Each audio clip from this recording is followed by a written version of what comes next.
Que tengan muy buenas noches con todos. Vamos a empezar con una temática muy importante para el perito forense. Aquellos que queremos hacer realmente psicología forense, tenemos que también tener conocimiento de lo que es la criminología y criminalística. Si nos basamos solamente a lo que nosotros aprendemos en la universidad, que es el análisis, que es la elaboración, pero no nos abocamos a explayar más nuestras ciencias en el ámbito de la criminología y la criminalística, nos va a ser muy difícil poder elaborar, poder sacar hipótesis y poder hacer toda una reconstrucción de un hecho, ¿no?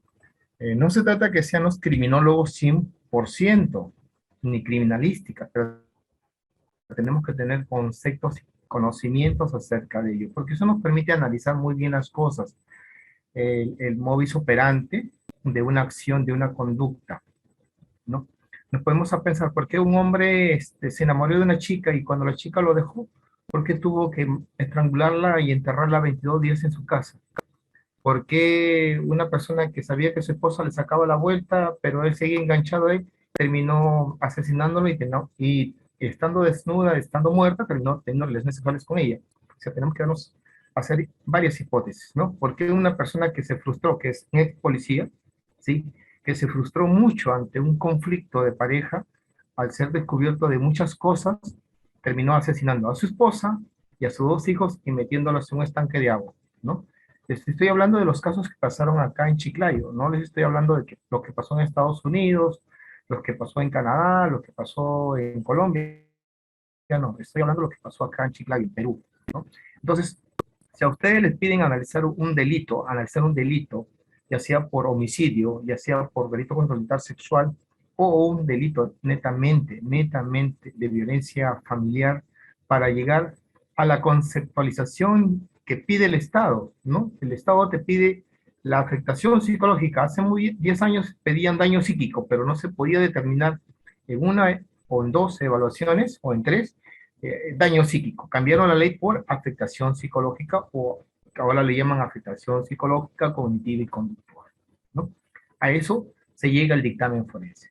Pero toda persona que investigamos, toda persona, ya sea hombre o mujer, hablamos de víctima, presunto agresor, ¿sí? Tanto hombre como mujer. La mayoría de que evaluamos en el campo pericial vamos a encontrar casi el 80, más del casi el 80% que son mujeres, ¿no? El resto son hombres, sí, el resto son hombres, pero la mayoría son mujeres que vienen siendo víctimas por diferentes tipos de casos. Mayormente en el abordaje del ámbito forense evaluamos siempre el pico más alto es ahí, violencia sexual y delitos de violencia familiar. Delitos sexuales y violencia familiar, esos son los casos. En un programa que estuve yo, me acuerdo que nos decían, bueno, señores, van a tener que analizar muy bien porque esta ley de la violencia familiar va a traer como consecuencias muchos encierros, familias destruidas, vamos a tener, nuestra poca afinidad con la ciencia forense va a hacer que cometamos errores y evaluemos a una persona que está dramatizando, está simulando y nosotros le ponemos afectación psicológica y con eso el juez declara que es algo muy, muy violento, por lo tanto, pues llega un proceso penal acusatorio, lo sentencia, aparte de las medidas restrictivas que tiene para no ingresar a su domicilio, vamos a hacer eso. Entonces, ¿alguna vez ustedes llevaron un curso de criminalística? ¿Alguna vez en la universidad nos enseñaron qué era criminalística, cómo la criminología y cómo podemos hacer hipótesis? En la universidad no nos enseñan. En una universidad del Estado, tanto sea particular o nacional, a los chicos que llevan criminología, criminalística, no llevan un curso de identificación o escena de crimen. Eso lo llevan cuando uno quiere capacitarse. Nosotros llevamos juntamente con la Policía Nacional de Perú, de la Unidad Criminalística de Lima, ¿sí? Que habían sido capacitados, habían pasado toda una pasantía por el FBI en Estados Unidos.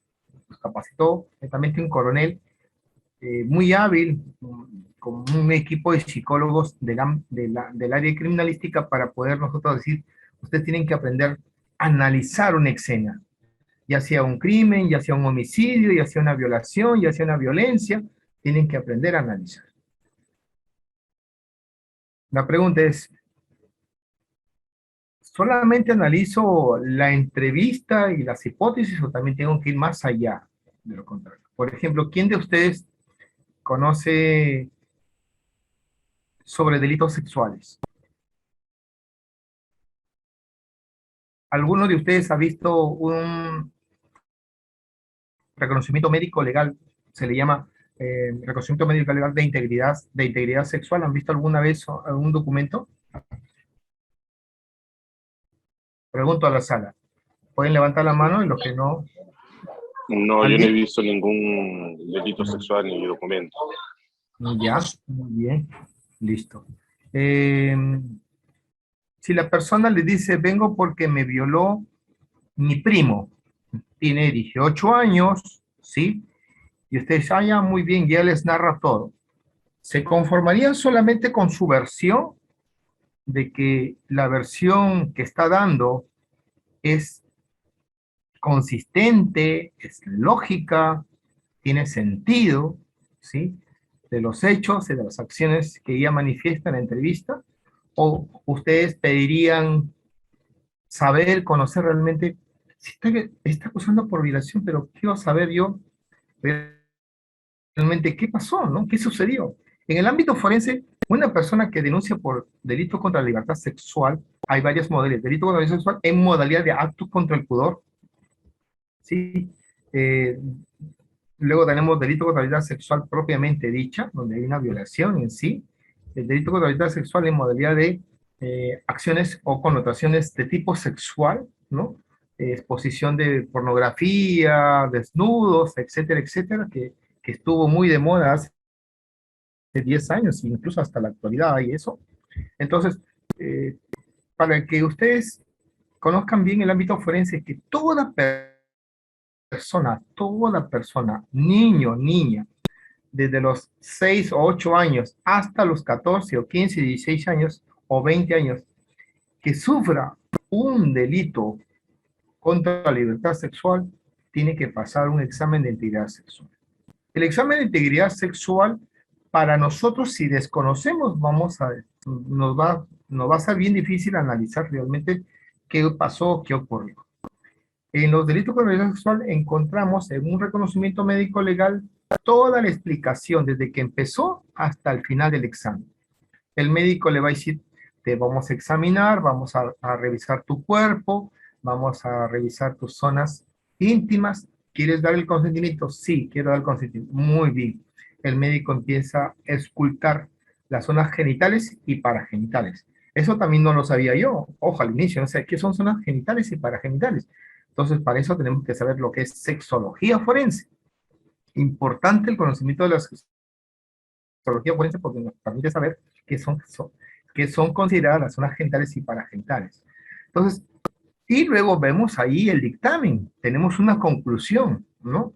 El médico describe incluso si se trata de características sexuales del vello púbico de una puber o de una mujer adulta, ¿no? Eso lo describe el médico en su informe de integridad sexual. Y termina diciendo, imen, ¿sí? Pone defloración antigua, sin lesiones ni recientes ni antiguas, por objeto contuso. Así pone, ¿sí? Les pone imen de floración antigua. 2. Ano con pliegues conservados, no actos contra natura. ¿Sí? Termina. 3. Punto. No se aprecian lesiones ni recientes ni antiguas en el presente examen, ¿no? O sea, no hay ni un tipo de lesión. 3. 4. Se muestran a ver, en el término forense, se muestran secreciones, a ver, amarillentas, similares a una vulvovaginitis, así pone vulvovaginitis, lo cual se llama el biólogo para toma de muestras, ¿no? Entonces viene el biólogo, aparte del examen médico, viene el biólogo, ingresa al examen propio con el consentimiento, hace el frotis, hace un frotis, un hisopado, y lo lleva para determinar si esa secreción amarillenta que mayormente describe el médico, que es una vulvogenitis, puede encontrar restos de espermatozoide y no de restos de espermatozoide. Va al laboratorio, en menos de 48 horas, el biólogo determina que sí hay restos, cabezas y restos de espermatozoides. ¿Sí? Entonces, eso de repente puede acreditar que sí hubo la violencia sexual, ¿no? Sí, y hay varias características, incluso hasta del IMEN, ¿no? El IMEN, le ponen IMEN anular, conservado. Fernando, te escucho. Sí, Licenciado, buenas noches. hola, buenas Eh, noches. ¿Qué tal? Gracias por la respuesta. Mire, antes de, no sería más importante teniendo la muestra una prueba de ADN antes de espermatozoide o viene incluido en el análisis del biólogo. Ya, por eso mismo, pues, estamos aquí haciendo el uso de que el biólogo determina que hay espermatozoides, ¿cierto? Ahora, eso puedes indicar que si hubo una violencia sexual, puedes indicar. Si la persona que está acusando dice, eh, Pedro fue, ¿sí? Pedro Pérez fue, ¿sí? Entonces dicen, a ver, Pedro, usted ha sido denunciado, sindicado, a ver, vamos a hacerle la prueba de homologación de ADN. Entonces, le piden a Pedro que se masturbe o le sacan restos de, de la saliva o de sangre y hacen la comparación genética si los espermas encontrados en la vulva de la presunta víctima de violencia sexual se homologan con el presunto acusado o agresor. Si la homologación es positiva, porque sale el examen de ADN es casi perfecto, 99.9% la homologación de ADN, la incriminación está dada. Más aún, si la persona que fue Rebeca XX refiere que al haber ingerido 2 tragos de gaseosa, se quedó absolutamente dormida y amaneció o despertó, ¿sí? En un lugar prácticamente descampado, con sus prendas íntimas por la rodilla, y no recuerda más qué pasó, ¿no? Ojo, estaba en estado de inconsciencia. Y la ley muy clara dice que una persona con estado de inconsciencia o incapacidad para poderse defender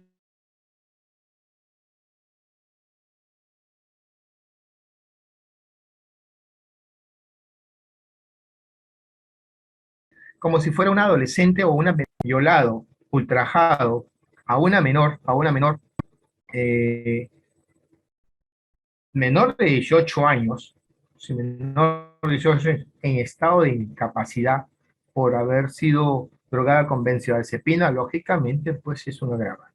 Entonces, para que vean qué complejo es realmente saber o conocer eso. Incluso, si nosotros empezamos a leer Robert Callaway, Roberto Callaway habla de variedades de himen, que yo también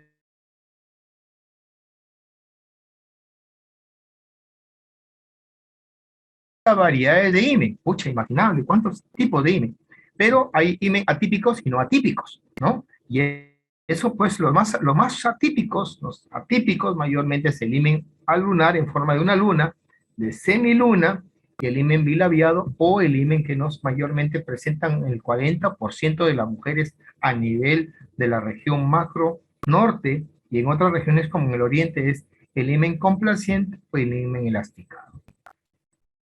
Hace tiempo decían, bueno, si no se encontraba, hace tiempo decían, si no se encontraba defloración, ojo, miren el pensamiento de la ley, ¿no? Si no había defloración, no había violación.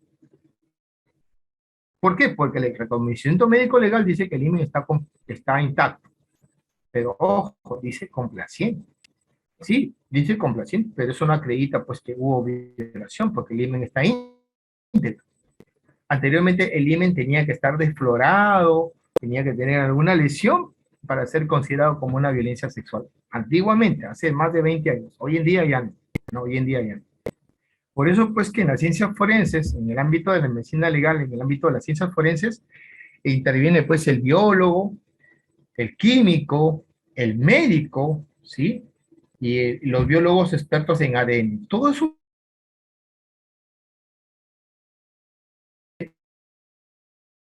multidisciplinario que interviene en un caso de delito contra la libertad sexual, ¿no? Pidamos, solicitemos que ahora sí, con esta nueva ley, con esta nueva forma que dice que el psicólogo debe valerse de fotografías, de la carpeta fiscal, de documentos de chat, de intercambio a internet, de las modalidades que exista entre la víctima y el agresor para poder analizar y poder llegar a un buen dictamen.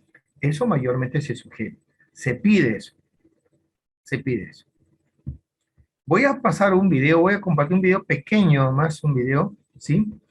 Para que vean más o menos cómo identifica, cómo una persona al azar dio un testimonio, ¿no? Y con ese testimonio, pues, es igual, ¿no? Nosotros cuando vamos al juicio, ¿qué hacemos? ¿Damos un testimonio o no? No damos un testimonio, somos peritos testigos de un informe técnico profesional que va a acreditar que el comportamiento de la de presunto agresor es un comportamiento abusivo, violento, con falta de control de sus emociones y de sus fantasías sexuales, que lo hacen proclive a un desajuste de su comportamiento sexual. El perito lo dijo, por lo tanto el perito tiene que acreditarlo, tiene que sustentarlo de forma técnica, psicológica, clínica y forense, ¿no? Tiene que sustentarlo. Me piden, por favor, ¿puedo compartir? A ver, vamos a ver. Ya. ¿Ah?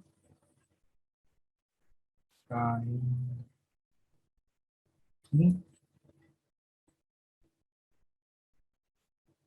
Acá.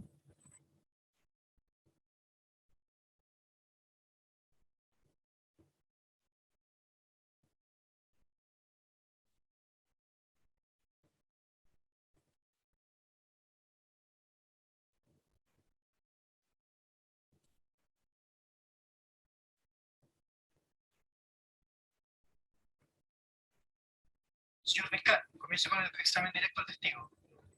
Muchas gracias, magistrado. Buenos días, señor. Buenos días. ¿Nos podría decir su nombre, por favor? Sí, José Ignacio González Urrutia. Su edad, tengo 36 años. ¿Qué se dedica usted? Yo soy fotógrafo. ¿Dónde trabaja? Tengo un pequeño estudio ubicado en el centro de la ciudad, donde realizo mi labor fotográfica. ¿Qué tipo de fotos son las que usted saca normalmente? Yo me dedico mucho al retrato de personas, pero también saco fotografías de bautizo, matrimonio. Doctor, no se está viendo el video. ¿Y qué debe poner su atención en un buen fotógrafo? Depende. Si la foto es el retrato de una persona. Hola, hola. Sí, doctor Seclen. ¿Ve el video? Sí, se escucha el audio nada más, pero no se ve. ¿No se ve? No se ve, se escucha el audio nada más. A ver, un ratito, un ratito.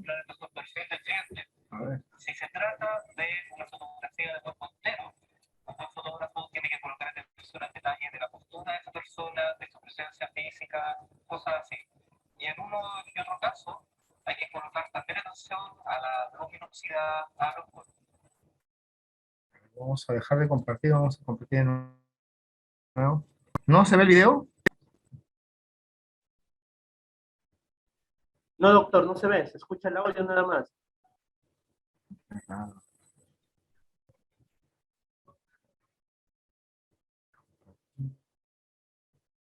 Creo que hay una modalidad para compartir videos, pero vamos a ver. Compartir. Más.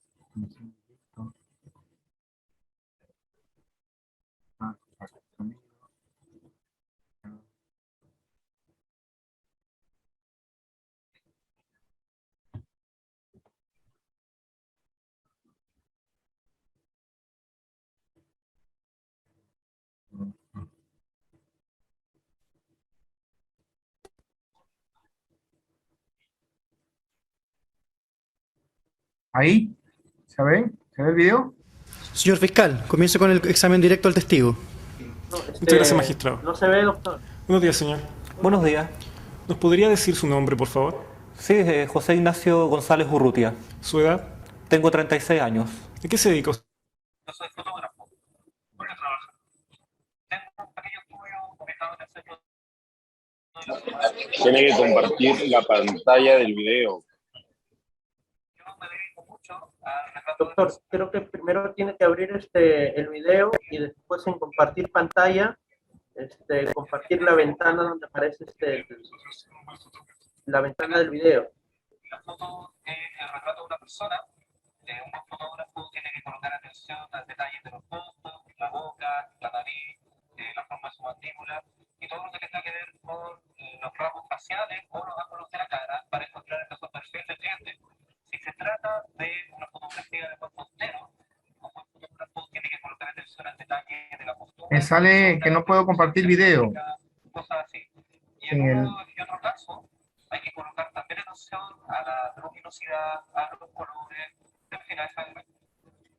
Se los paso, se los puedo pasar al WhatsApp para que ustedes, los que están ahí en el Zoom, lo puedan compartir porque me sale que no puedo compartir el video. Sí, doctor, ¿me puedes pasar? Ya lo voy a pasar, ¿ya? Voy a entrar al WhatsApp.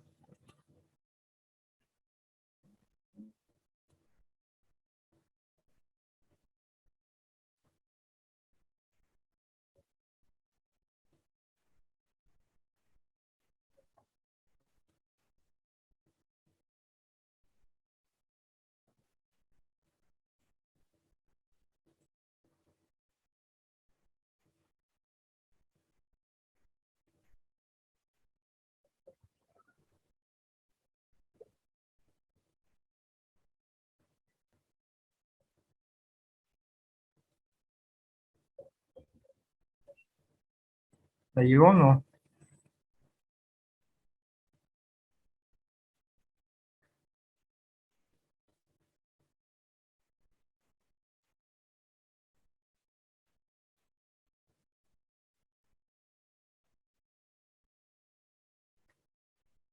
Ya se los acabo de enviar al grupo.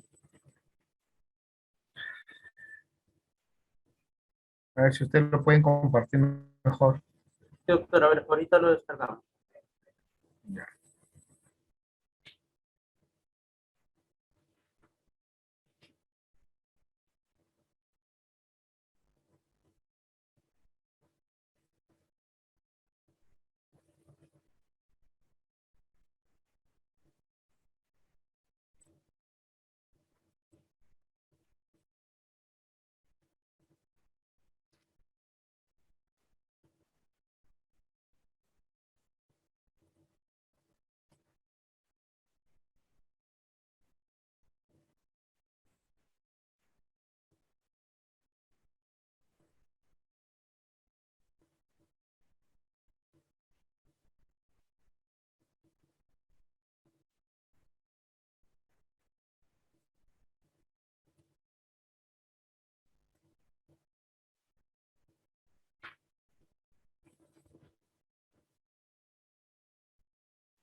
Bueno, el link no se lo puedo compartir porque es un video que me lo pasaron en Colombia ¿no? Sin link, lo compartimos en un curso de capacitación de la escena de crimen, tanto en Colombia como en Lima, me pasaron varios videos.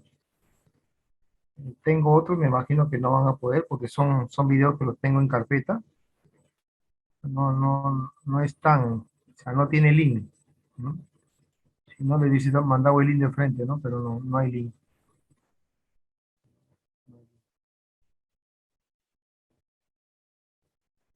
No tengo el link. A ver, vamos a buscarlo, a ver. Vamos a buscarlo, a ver. Vamos a demorar mucho.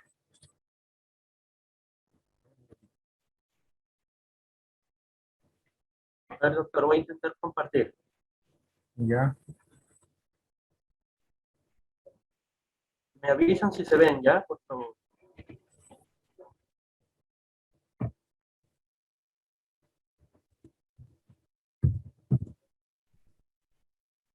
En directo al testigo. Muchas gracias, magistrado. Buenos días, señor. Buenos días. ¿Nos podría decir su nombre, por favor? Sí, José Ignacio González Urrutia. ¿Su edad? Tengo 36 años. ¿A qué se dedica usted? Yo soy fotógrafo. ¿Dónde trabaja? Tengo un pequeño estudio ubicado en el centro de la ciudad, en donde realizo mi labor fotográfica. ¿Y qué tipo de fotos son las que usted saca normalmente? Yo me dedico mucho al retrato de personas, pero también saco fotografías en bautizos, matrimonios, comuniones, fiestas en general. ¿En qué características debe poner su atención un buen fotógrafo? Depende. Si la foto es el retrato de una persona, un buen fotógrafo tiene que colocar atención al detalle de los ojos, la boca, la nariz, la forma de su mandíbula y todo lo que tenga que ver con los rasgos faciales o los ángulos de la cara para encontrar el mejor perfil del cliente. Si se trata de una fotografía de cuerpo entero, un buen fotógrafo tiene que colocar atención al detalle de la postura de esa persona, de su presencia física, cosas así. Y en uno y otro caso hay que colocar también atención a la luminosidad, a los colores, en fin, a esa gran cantidad de detalles. Señor González, ¿cómo se calificaría a usted como fotógrafo? Sería soberbio de mi parte autocalificarme.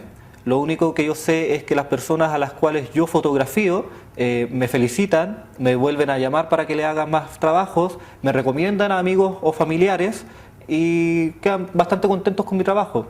También he ganado algunos premios, por lo que debo ser bastante bueno en lo que hago. Y yo creo que eso se debe a que tengo un buen ojo para los detalles, porque los 10 años de experiencia que tengo en fotografía me han enseñado a estar siempre atento a ellos. Señor González, déjeme llevarlo a otro tema. ¿Le podría contar al tribunal qué ocurrió la noche del pasado 27 de enero?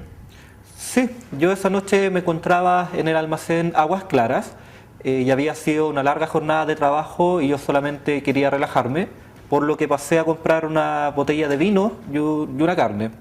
Una vez que pagué, me dirigí al estacionamiento y cuando estaba abriendo la puerta trasera de mi automóvil, aparece un tipo con un cuchillo en la mano y me lo coloca en el pecho y me dice que le entregue mi billetera y mis cosas. Usted dice un tipo. ¿Qué tipo? El que está ahí sentado con la camiseta blanca.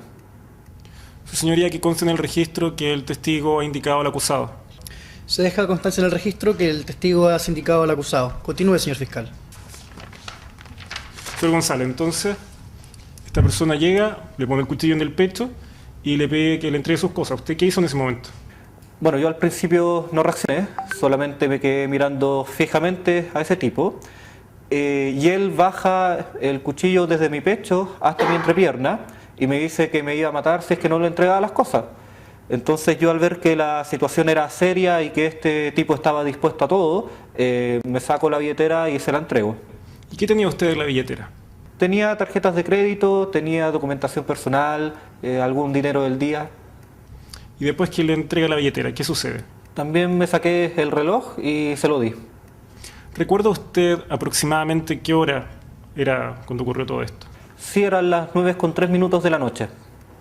¿Y le podría decir al tribunal por qué usted recuerda la hora con exactitud? Sí, porque cuando me saqué el reloj, miré el reloj, vi la hora y después se lo entregué al tipo. Señor González, y después que usted le entregó el reloj, ¿qué ocurrió? Bueno, esta persona sale corriendo, salta unos arbustos de unos 50 centímetros que había en el estacionamiento y escapó. ¿Cuánto tiempo duró el asalto?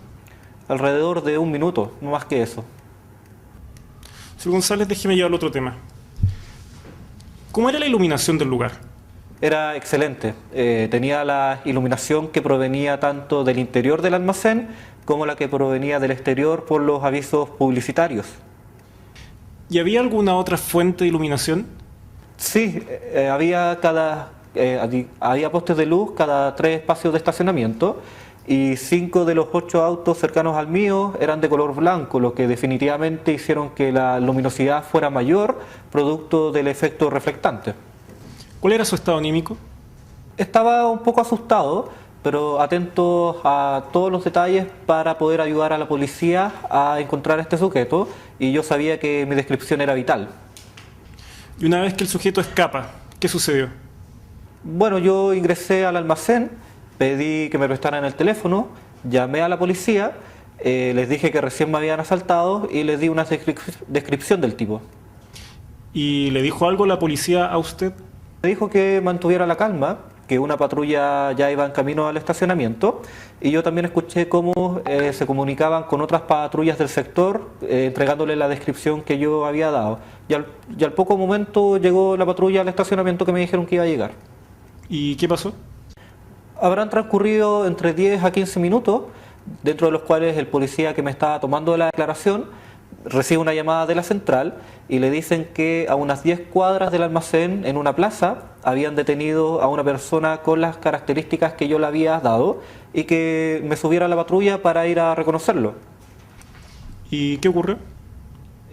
Llegamos a la plaza, yo me bajo del automóvil, de la patrulla, y lo miro y lo reconozco inmediatamente como la persona que me asaltó, diciéndole a la policía, este es el hombre. ¿Qué estamos viendo ahorita? ¿Qué estamos viendo? ¿Qué están apreciando ustedes, por favor?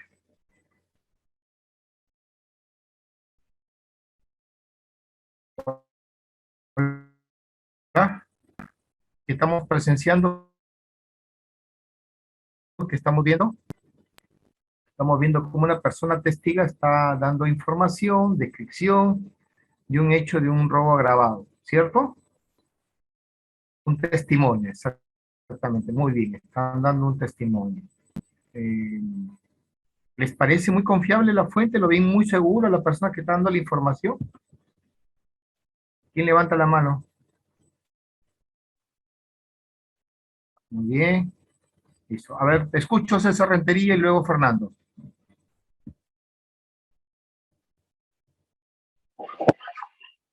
Buenas noches a todos. Buenas noches. Reviso parte de la entrevista, pero hay algunos detalles como que me da la impresión de que hay muchos detalles muy precisos de toda la situación. Sí, como que me robaron a las 9:03, había mucha iluminación, los carros eran blancos, aumentaba más la iluminación. Al final narra que había gente dentro del almacén donde él estaba, daba la dirección a donde se fue la persona. No sé, como que no me cuadra la información. Como la impresión de que es algo armado. Sí, como que hay una nota de mentira en la cantidad de detalles. Cuando alguien lo salta, suele ser por lo general, alguna vez me han saltado, poco iluminados, de poco acceso, no veo la hora que me roban, el promedio sí, pero nada más. O sea, y para reconocer a la persona de forma inmediata, no creo que el ladrón se avecina tanto. Así es, muy bien, muy bien, Fernando, muy bien tu análisis. Ese es un análisis, muy bien. Te escucho, gracias César. Fernando.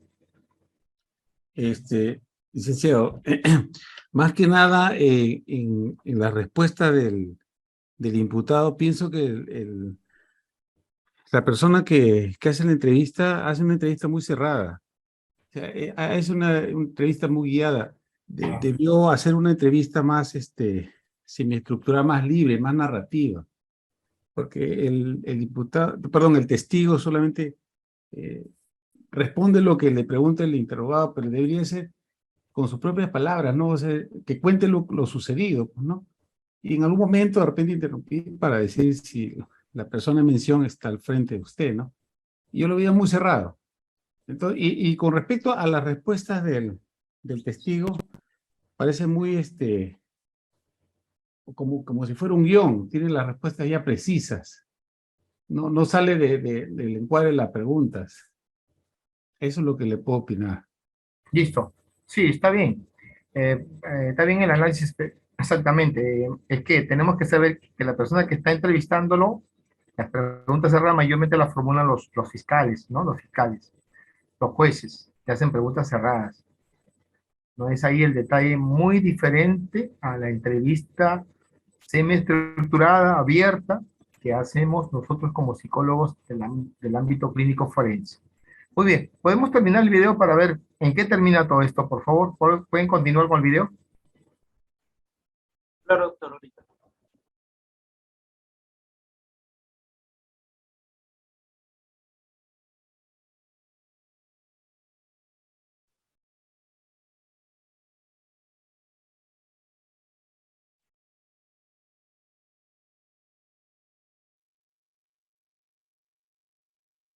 Que me asaltó. ¿Y con qué grado de seguridad usted lo reconoció? Estoy 100% seguro de que era él. Señor González, cuéntenos ahora, ¿qué ocurrió al día siguiente? Al día siguiente la policía me dijo que fuera a la estación policial a las 10:30 para hacer una rueda de reconocimiento. ¿Y usted fue a esa diligencia? Sí. ¿Y qué ocurrió? Bueno, me hicieron entrar a una habitación y me dijeron que iba a haber 5 personas, dentro de las cuales yo tenía que identificar a la persona que me había asaltado. También me dijeron que podía tomarme el tiempo que quisiese y que tenía que estar, digamos, seguro al momento de identificar a alguien, porque podía ser que la persona no estuviera ahí. ¿Le dijeron algo más? No me dijeron nada más. Señor González, cuéntenos ahora del procedimiento. ¿Cómo fue concretamente? Bueno, corrieron una cortina y al frente mío efectivamente había 5 personas sosteniendo un número en su pecho y estaban, digamos, a unos 6 metros de distancia de mí y eran bastante similares entre sí.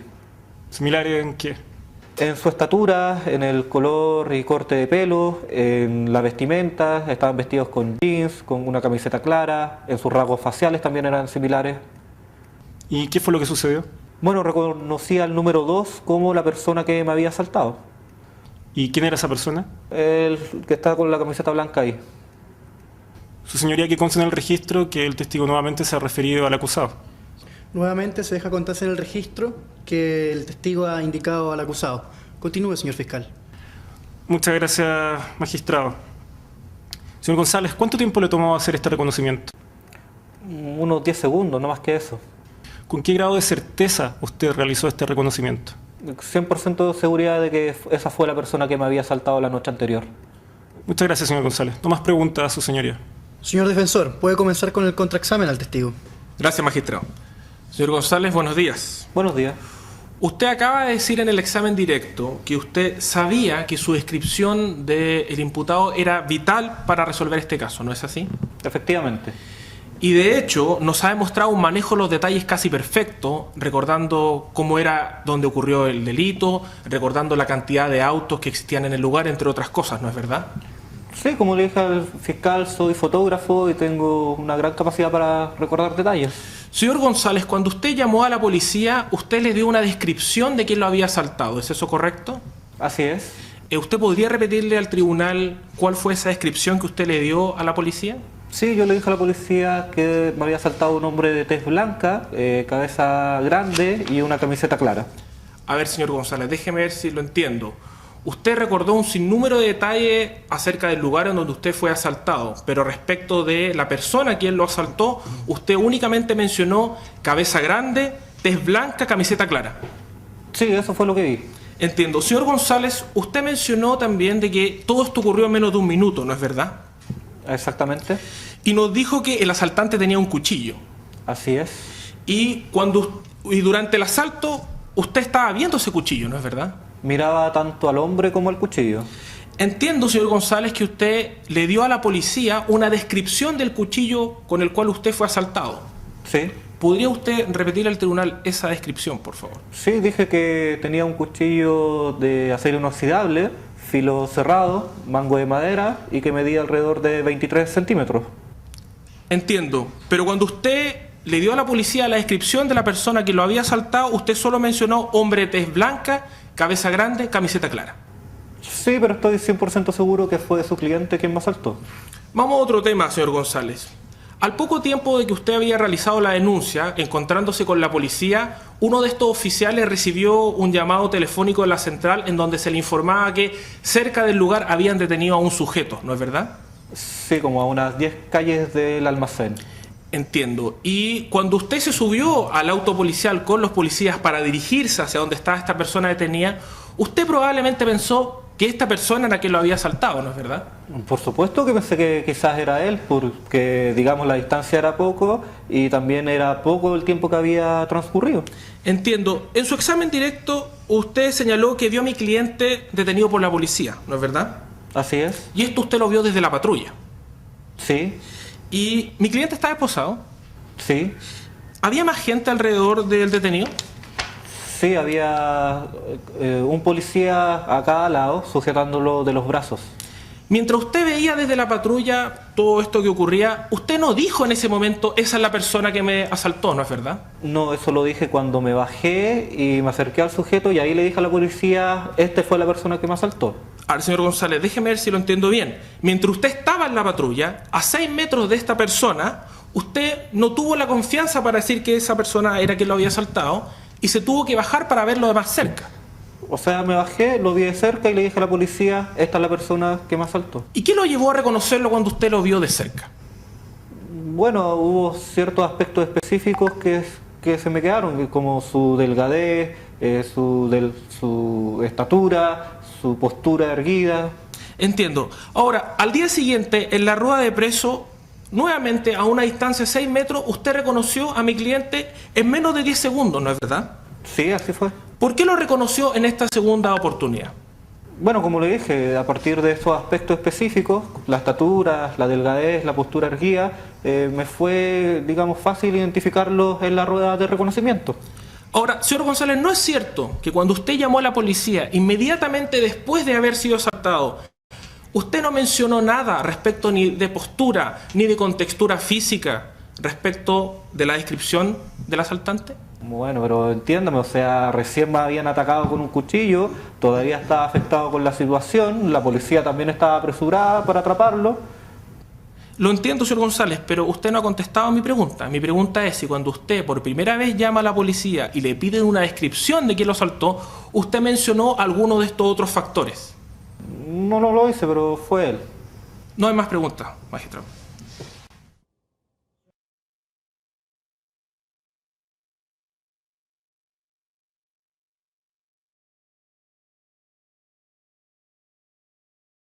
Podemos ver cómo ahí existe el error, ¿no? Existe el contrainterrogatorio, ojo, todo perito, todo psicólogo que hace una evaluación y termina dictaminando algo en la cual no está seguro 100%, lógicamente que vamos a entrar al contrainterrogatorio. Y ahí de repente vamos a poder defendernos bien si es que hemos hecho un buen trabajo. Ahora vamos a ver cómo una psicóloga, cómo una perito, evalúa a una persona y determina, da un dictamen que al final entra al contrainterrogatorio y cómo el contrainterrogatorio la va minimizando cada día más que su pericia, su examen pericial queda prácticamente en el aire, queda prácticamente desvirtuado, desbaratado, si le queremos decir así, en el juicio, ¿ya? Por favor, puedes pasar el siguiente video que te pasó el link.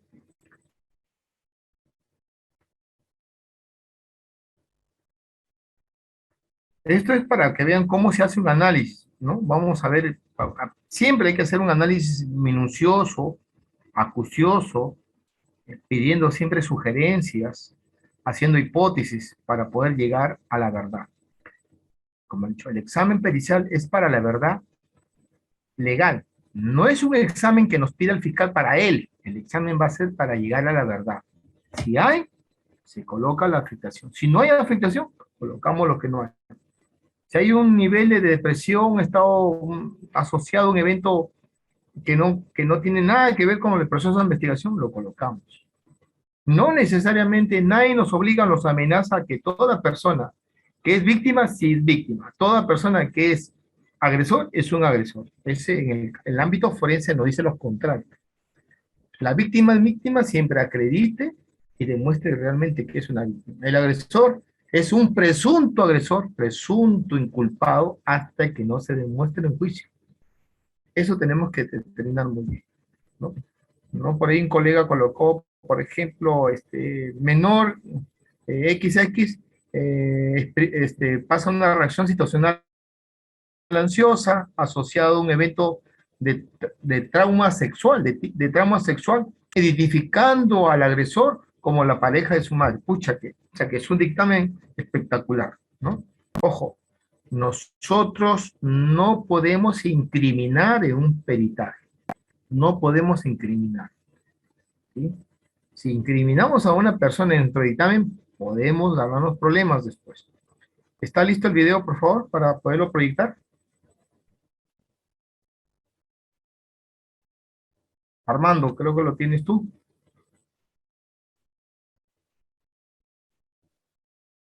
Un momento, doctor, ahorita lo compartimos.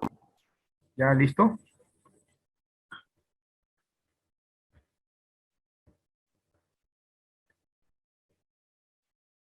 Terminamos este video y ya empezamos a ver qué es una afectación psicológica.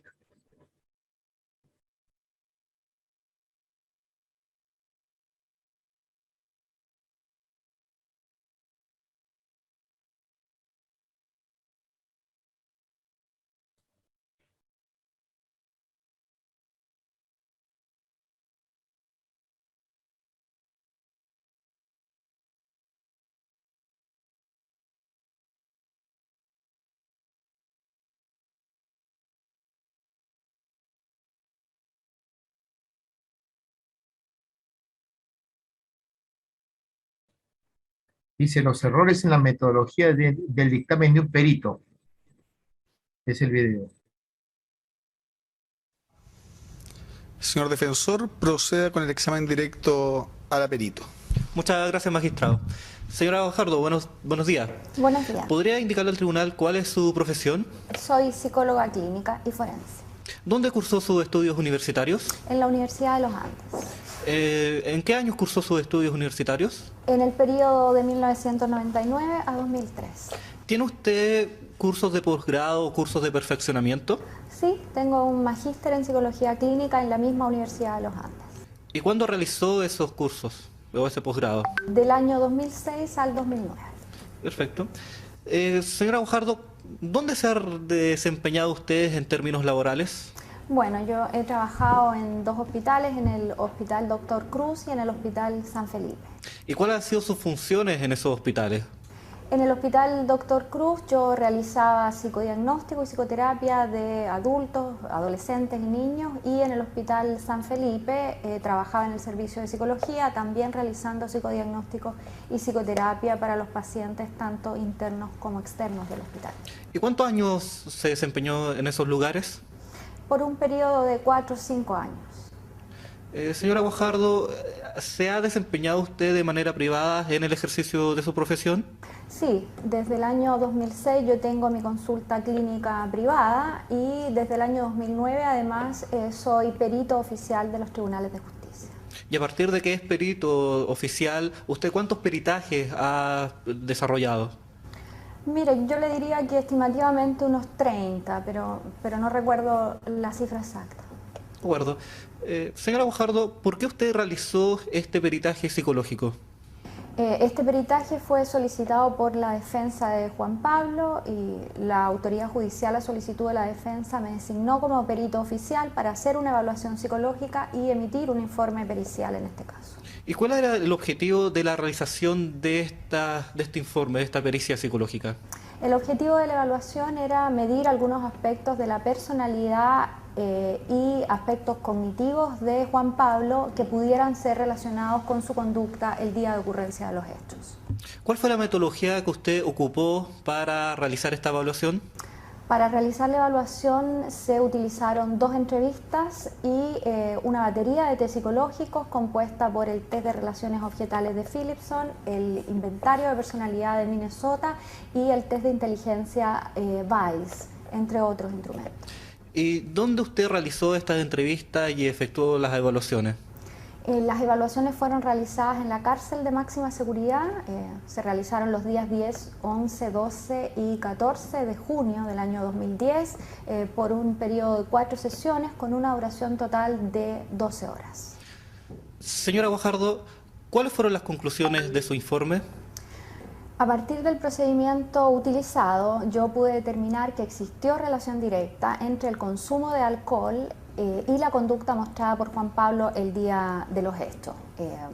Según lo que se refiere, en esa oportunidad Juan Pablo se encontraba bajo los efectos de sustancias que alteran gravemente el ánimo, la lucidez y la conducta. Como producto de esto, Juan Pablo mostraba una grave alteración cognitiva y volitiva, mostrada a través de un estado de obnubilación de conciencia, y esta es una alteración que inhibe su capacidad para determinar su conducta, razón por la cual no es posible que sea responsable por una conducta dolosa. ¿A qué se refiere con nivel obnubilado de la conciencia? Me refiero a un nivel de alteración de conciencia grave donde hay compromiso de las funciones cognitivas y volitivas de Juan Pablo. Por ejemplo, en sus referencias acerca de los eventos, él da cuenta de que entró a un bar, pero no recuerda los elementos contextuales.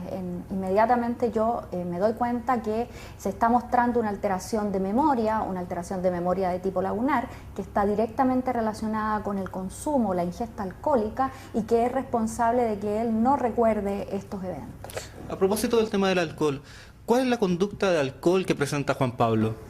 Bueno, Juan Pablo presenta una conducta de consumo de alcohol que ha disminuido. Él dice que ha disminuido durante estos últimos tiempos a propósito de una relación sentimental, pero es una conducta de ingesta alcohólica que se ubica alrededor de los 15 años. Las investigaciones muestran que cuando el consumo de alcohol comienza antes de los 18 años, hay una alta probabilidad de que el sujeto se convierta en alcohólico cuando adulto. ¿Y usted qué pruebas aplicó para determinar la conducta alcohólica de Juan Pablo? Mire, yo apliqué 3 pruebas muy sencillas. Por ejemplo, el test de Cates es una prueba de autorreporte, una prueba que consiste en 4 ítems que son muy simples de responder. Los 3 primeros se refieren a la autopercepción o la sensación subjetiva del sujeto frente al consumo de alcohol, y el último se refiere a la misma sensación pero frente a la privación. Juan Pablo puntuó 2 en esta prueba, con lo cual él se ubica dentro de una conducta de riesgo. Eso significa que su conducta alcohólica debe ser vigilada y en este caso, más que de riesgo, nosotros podríamos decir que su conducta tuvo gravísimas consecuencias el día de los hechos. Y a propósito de eso, señora Guajardo, ¿cuál fue el consumo de alcohol que presentó Juan Pablo el día de los hechos? Mire, a mí me costó mucho que él hablara de este tema sobre el consumo de alcohol, porque esta es una situación que él la ha mantenido bajo secreto, ¿no es cierto? Finalmente yo conseguí transmitirle que era relevante para la evaluación poder conocer estas condiciones en las que habrían ocurrido los hechos. Él refiere que habría tomado 9 cervezas y 5 combinados de ron con Coca-Cola fuertes. Luego él recuerda que al salir del bar lo estaban esperando algunos jóvenes con los cuales tuvo un altercado en una discoteca. Posteriormente, ya en el auto, él confunde el acelerador con el freno, pierde el control del volante y atropella a una persona. Él refiere no recordar nada más de los eventos y toma conocimiento de la complejidad de la situación cuando es detenido por la policía un par de días después. ¿Y usted para qué quería tener toda esta información? Mire, esta información es muy relevante porque el objetivo de la evaluación era precisamente establecer la relación de la conducta de Juan Pablo con los hechos sucedidos ese día. Para yo poder establecer el estado en el que se encontraba él, necesitaba conocer de estos hechos, y de hecho el conocimiento que tuve en la evaluación es lo que me permite concluir que Juan Pablo se encontraba en un estado de conciencia de grave alteración de sus funciones cognitivas y volitivas que le impiden la determinación de su conducta, y en ese contexto él no es responsable de una conducta dolosa. Muchas gracias. No tengo más preguntas, magistrado. Señor fiscal, proceda con el contraexamen al perito. Buenos días, señora Guajardo. Muy bien. Bueno, chicos, por eso siempre es bueno llevar un curso, un diplomado, llevar una especialización, porque cuando ustedes entran a juicio y si son peritos, lo primero que va a hacer el fiscal es acreditarlos. Si es que ustedes tienen conocimiento, experiencia y cuántos casos han evaluado, ¿no? No se necesita tener años, ojo, no se necesita tener años, se necesita tener experticia, experiencia, necesita conocimiento y sobre todo especialidad, ¿no? Le preguntan cuál era su especialidad. ¿Cuál era la especialidad de la perito que han entrevistado? Psicóloga clínica. Psicóloga clínica. Esa es su vasta experiencia, ¿cierto? Porque también se está desempeñando como perito oficial, que lleva poco tiempo, pero se está desempeñando como perito oficial. Pero su vasta experiencia es en el ámbito de la psicología clínica como psicoterapeuta, ¿no? ¿Sí? Entonces, de esa forma a veces tratan de presentarnos, ¿sí?, para poder acreditar que nuestra presentación, nuestra intervención, para poder sustentar un examen pericial, está acreditado científicamente porque tenemos esa potencialidad en conocimientos, en experiencia y sobre todo en la parte académica. Vamos a continuar con el video, por favor. ¿Puedes continuar, por favor, con el video? ¿Puedes continuar con el video, por favor? Sí, doctor, ahorita lo compartimos.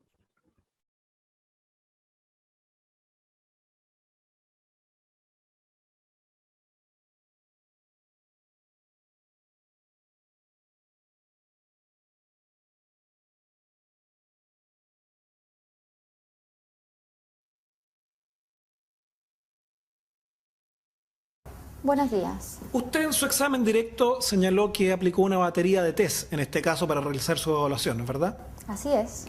Y que en general estos test están destinados a medir la personalidad o el coeficiente intelectual de una persona. Eso es correcto. En general, estos test lo que permiten es medir el estado mental de la persona que usted está evaluando en un día, en un momento determinado, ¿no es cierto? Así es. Que es el momento fundamentalmente en donde usted hizo aplicación de estos instrumentos y realizó la evaluación, ¿no es verdad? Sí, es verdad. Ahora, en este caso en concreto, usted realizó la evaluación y aplicó estos test aproximadamente 8 meses después de que habían ocurrido los hechos que se imputan, ¿no es cierto? Sí, así es. Y por tanto, siguiendo la lógica de lo que usted nos acaba de decir, estos instrumentos en general no están diseñados para medir lo que pensaba o no, o lo que podía haber hecho o no una persona hace 8 meses atrás, ¿no es cierto? No, no exactamente, porque justamente lo que permiten las pruebas psicológicas es dar cuenta de la condición de personalidad de un sujeto. Esta condición tiene características de estabilidad, por tanto, lo que se evalúa en el presente es posible de ser relacionado de manera explicativa con la conducta del sujeto en otros momentos de su vida. Pero mi pregunta es si hay algún test en concreto que permita determinar lo que una persona pensaba o su estado mental 4, 6 u 8 meses atrás. No, no hay. Vamos a otro tema, señora Guajardo. Usted también señaló que utilizó un conjunto de instrumentos para medir el comportamiento del señor Layton en relación al consumo de alcohol, ¿no es verdad? Así es. Y en general lo que permiten estos instrumentos es evaluar el nivel de riesgo que el señor Layton habría tenido respecto al consumo de alcohol. Así es. Nuevamente se trata de un conjunto de instrumentos que no se refieren a lo que una persona pudo haber consumido o no en un momento concreto.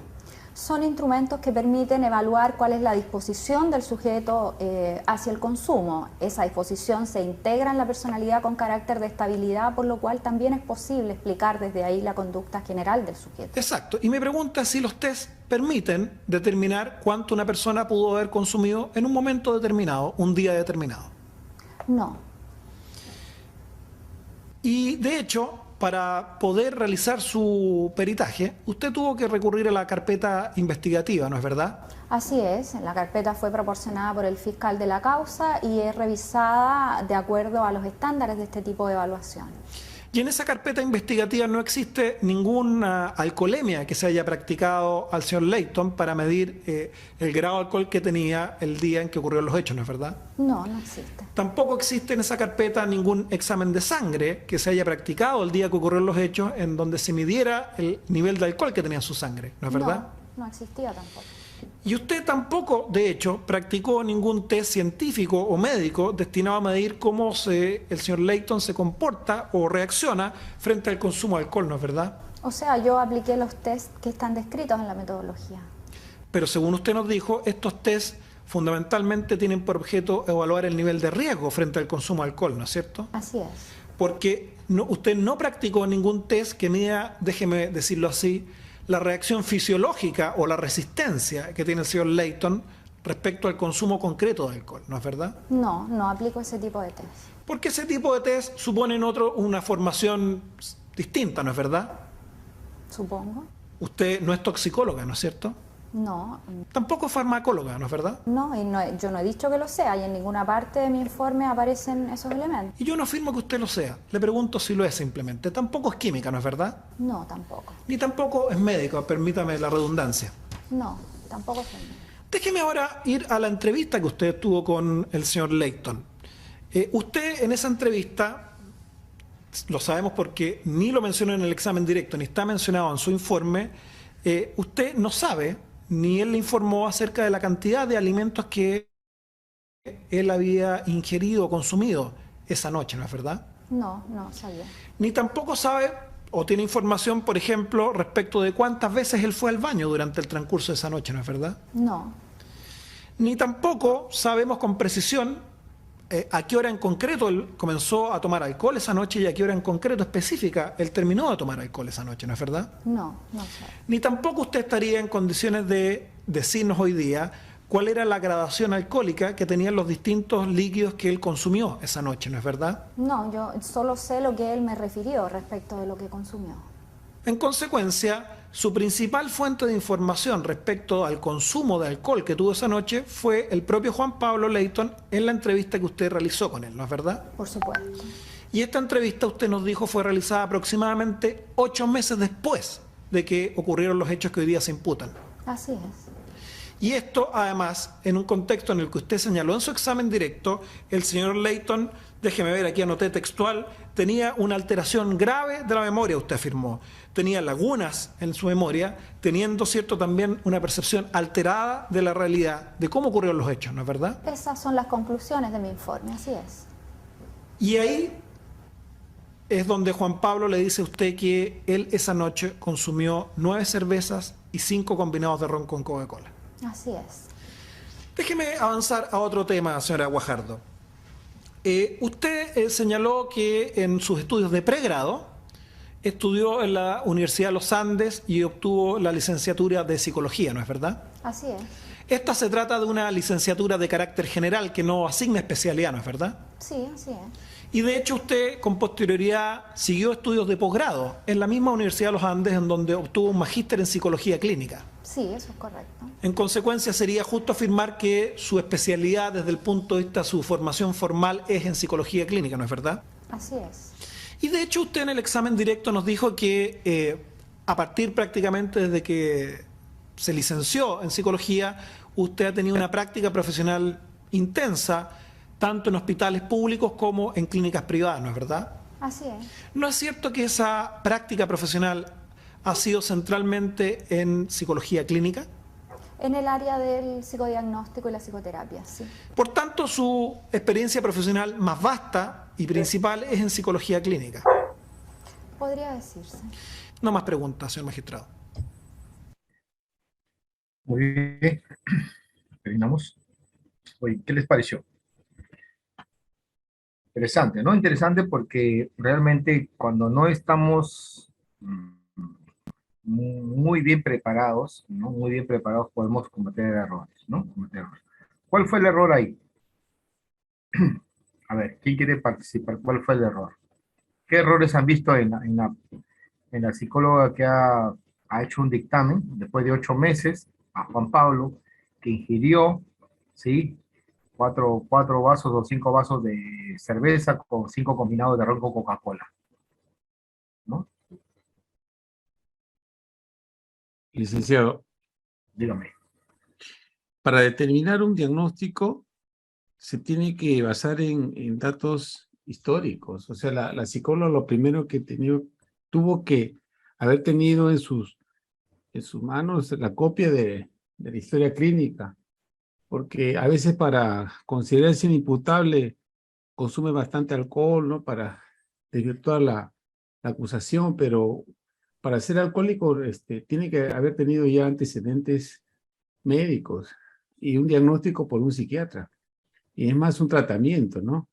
Yo creo que por ahí debió partir. Entonces, ella menciona que ha tomado pruebas, ¿no? Las pruebas no están adaptadas. Pueden ser confiables, ¿no? Por la estructura, la confiabilidad que le da la estadística, pero la validez del constructo, cada país, cada zona lo tiene, ¿no? Y son Entonces, chilenos eso los se tiene que adaptar. por el tono de voz son chilenos, ¿sí? Claro, bueno.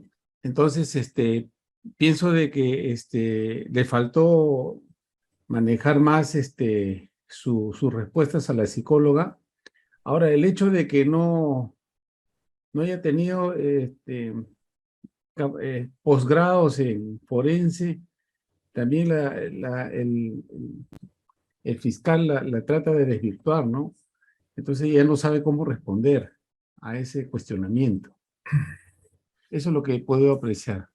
Sí, está muy bien tu apreciación. Sí, realmente le trata de decir que ella es licenciada en psicología, que es una especialidad general, que no le dan ni una especialidad, sino que es una licenciatura general, y que en esa misma universidad ha hecho un posgrado en psicología clínica de la salud, y que su vasta experiencia es en psicología clínica de la salud y psicoterapia, ¿no? Así lo que dice el fiscal en el contrainterrogatorio, como diciendo, usted no es forense. Prácticamente, ¿qué le está diciendo? Usted no es forense. Usted no es psicólogo forense, no tiene especialidad, ¿no? Y también hoy en día, por ejemplo, cuando se pide analizar, después de haber terminado el examen psicológico, la entrevista y el cierre, todo, dice análisis forense. Describir si la entrevista tiene correlación, consistencia con la denuncia, ¿sí? Ahora te piden eso en el análisis fáctico, ¿sí? Luego te piden los indicadores de violencia, los indicadores de riesgo y vulnerabilidad, y lógicamente que tenemos que tener bastante cautela, ser bastante minucioso para poder llegar a hacer un análisis. Se aprende con la experiencia, se aprende, ¿no? Pero por favor, no apresurarnos, no apresurarnos. Hay que sacarnos de las dudas, hay que hacer hipótesis para hacer un buen análisis. Si no tenemos la carpeta fiscal, es como, les cuento una anécdota, ¿no? Real. Me acuerdo que yo evalué a la señora, ¿no? Que había denunciado, una chica de 19, 20 años había denunciado, ¿sí? A una persona por violación. Entonces, yo evalúo a ella, le evalúo, ¿no? Le hago 2 sesiones, y yo veía que como que no había mucha lógica en todo lo que narraba, no había lógica. Cuando le pregunté qué es lo que sentía, dice, no, yo quiero que me pague, yo quiero una reparación civil, yo quiero que reconozca todo el daño que me ha hecho y todo, ¿no? Yo digo, pero usted trabaja así, yo trabajo, ¿cómo se llama? Trabajo mucho que trabajo en negocio. Le pregunté si se sentía mal, si tenía pesadillas. No. Ella lo único que apuntaba decía que no, que quería que le reconozca. Bueno, hago mi dictamen, coloco que no se aprecian indicadores de afectación, ¿no? Compatibles con los hechos denunciados. No había mucha coincidencia, el relato era muy, había muchos vacíos, mucho bloqueo, no respondía, se quedaba en silencio, había cierta negatividad para expresar. Bueno, yo de curioso, ¿no? Y porque, no, como yo le digo, no dan la carpeta fiscal, me acerco al médico legista, le pregunto, doctor, ¿el examen de integridad sexual de esta menor, usted lo hizo? Sí, me dice Juan. Vino acá con su mamá, llorando, todo, pero dramatizó tanto que al final dijo, no, yo no quiero que me revisen, quiero que me crean, él me ha violado, y le explicaba a la mamá, pero haz que ver, tienen que ver que el médico, no, yo no quiero que me vea nadie, suficiente con mi palabra y todo. Y el médico se niega a pasar examen de integridad sexual, ¿no? Entonces prácticamente no existía el examen de integridad sexual. Muy bien. Pasaron los 3 meses, y a una colega, le hacen que evalúe al agresor que estaba pues ya detenido. Anteriormente te señalaban y automáticamente te ibas al penal de Pixi. Bueno, se va al penal de Pixi y me pregunta, Juan, ¿tú se evaluó a la chica? Le digo, sí. ¿Qué les encontró? Le digo, yo encontré que no. Ah, no, él es el violador, él es un violador. Tienen patología sexual y todo.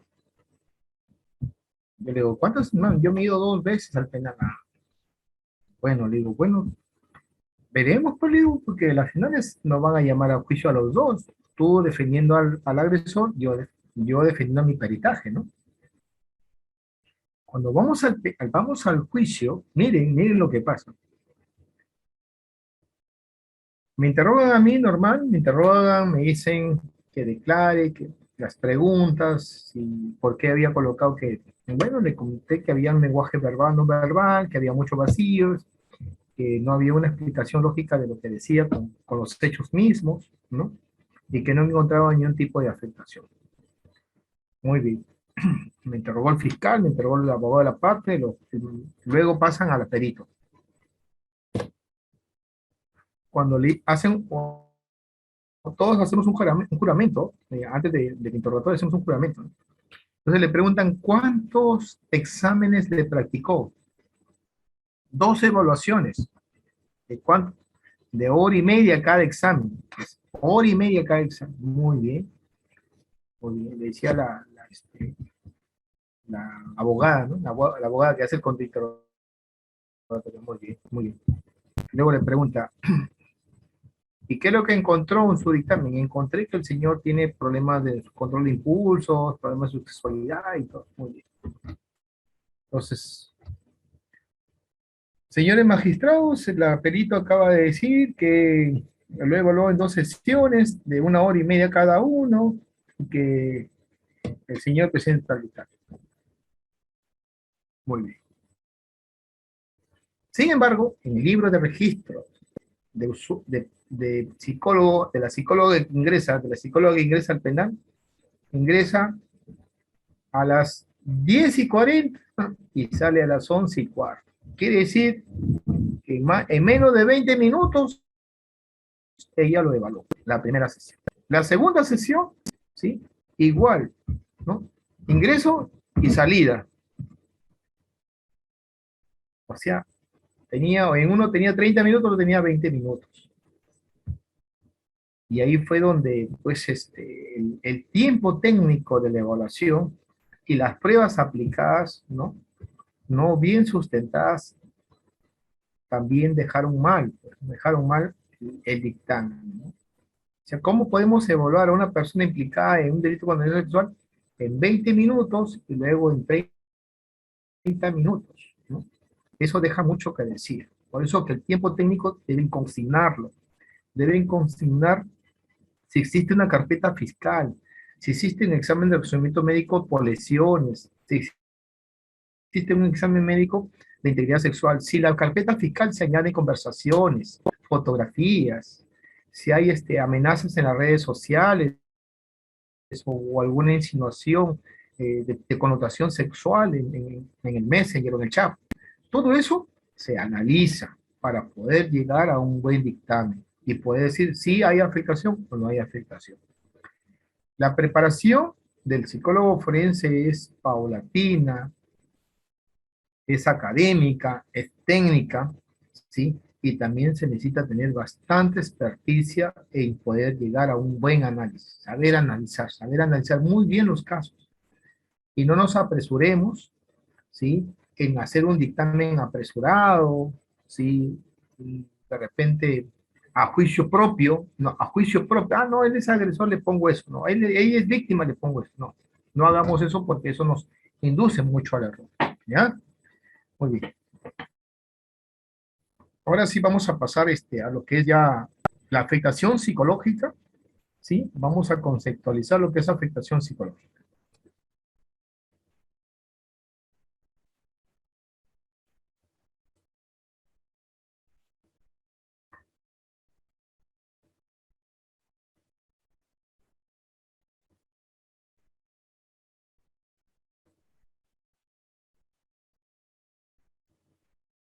Listo.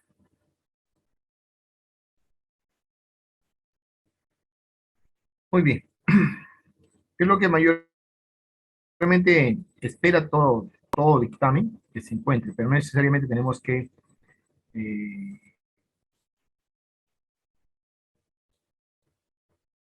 calificar a todas las personas que llegan a nosotros, es decir, sí, todos ellos tienen afectación psicológica. Pues es un concepto que hoy en día, ¿no? Hoy en día ya desde la carpeta del año 2016 de una guía, creo que les he compartido por ahí, es una guía de 2016, que ahora hay otra, ¿no?, que también la voy a tratar de estigmatizarla y compartirla con ustedes porque están llevando el curso. El motivo que es una carpeta interna, esta carpeta interna que es un documento interno que no está ni siquiera en los medios informáticos, ¿no?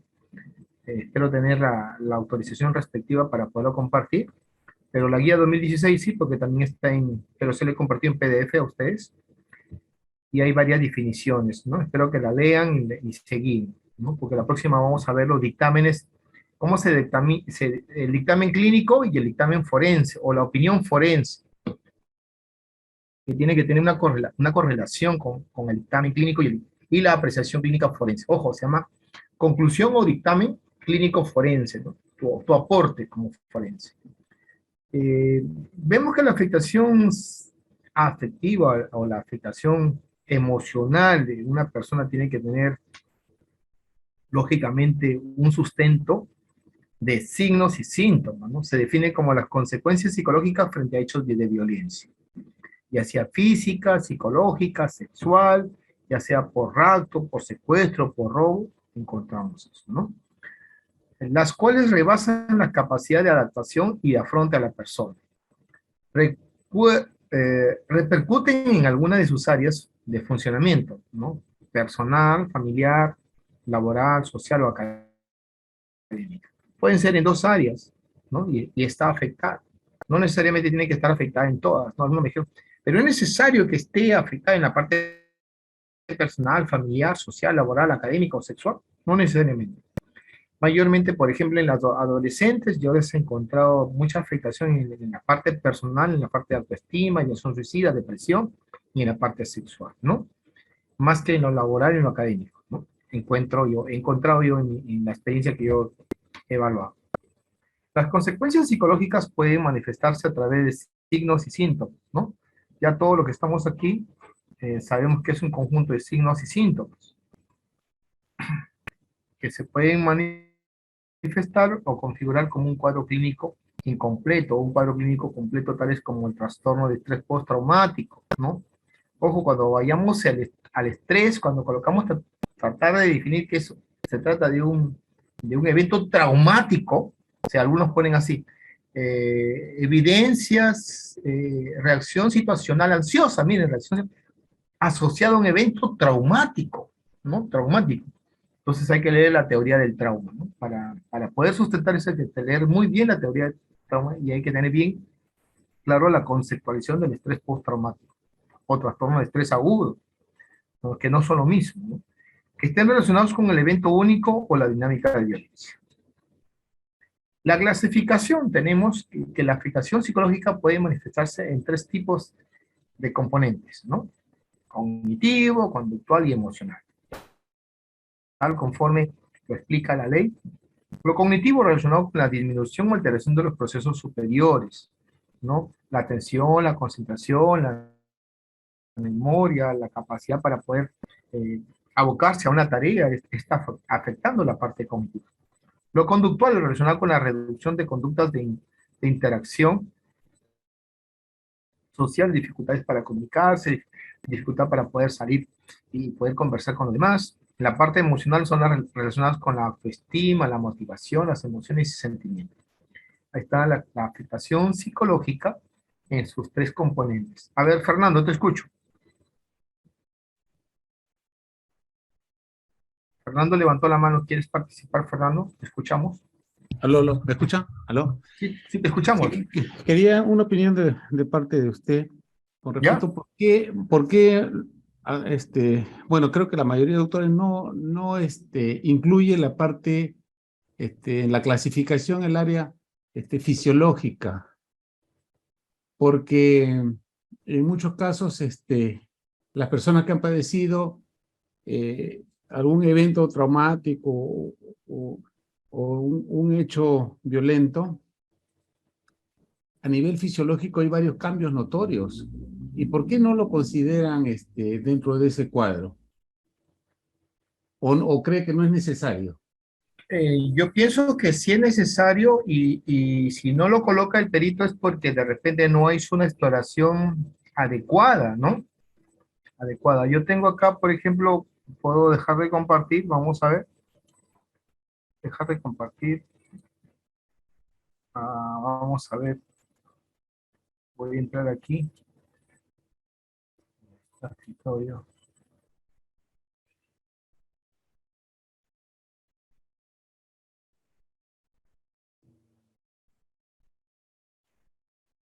Está.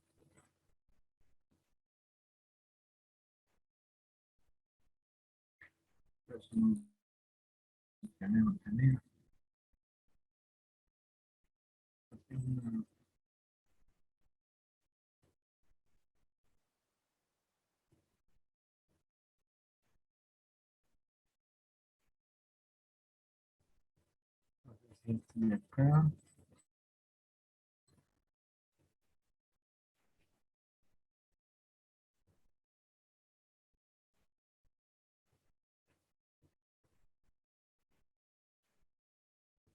Como le decía, sí, yo mayormente considero que es importante, o no se puede.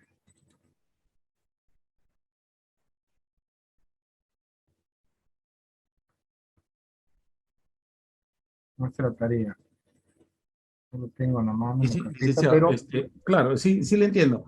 La pregunta, creo que voy a, sí, aumentar más el comentario. Por sí, ejemplo, después del suceso, ¿no?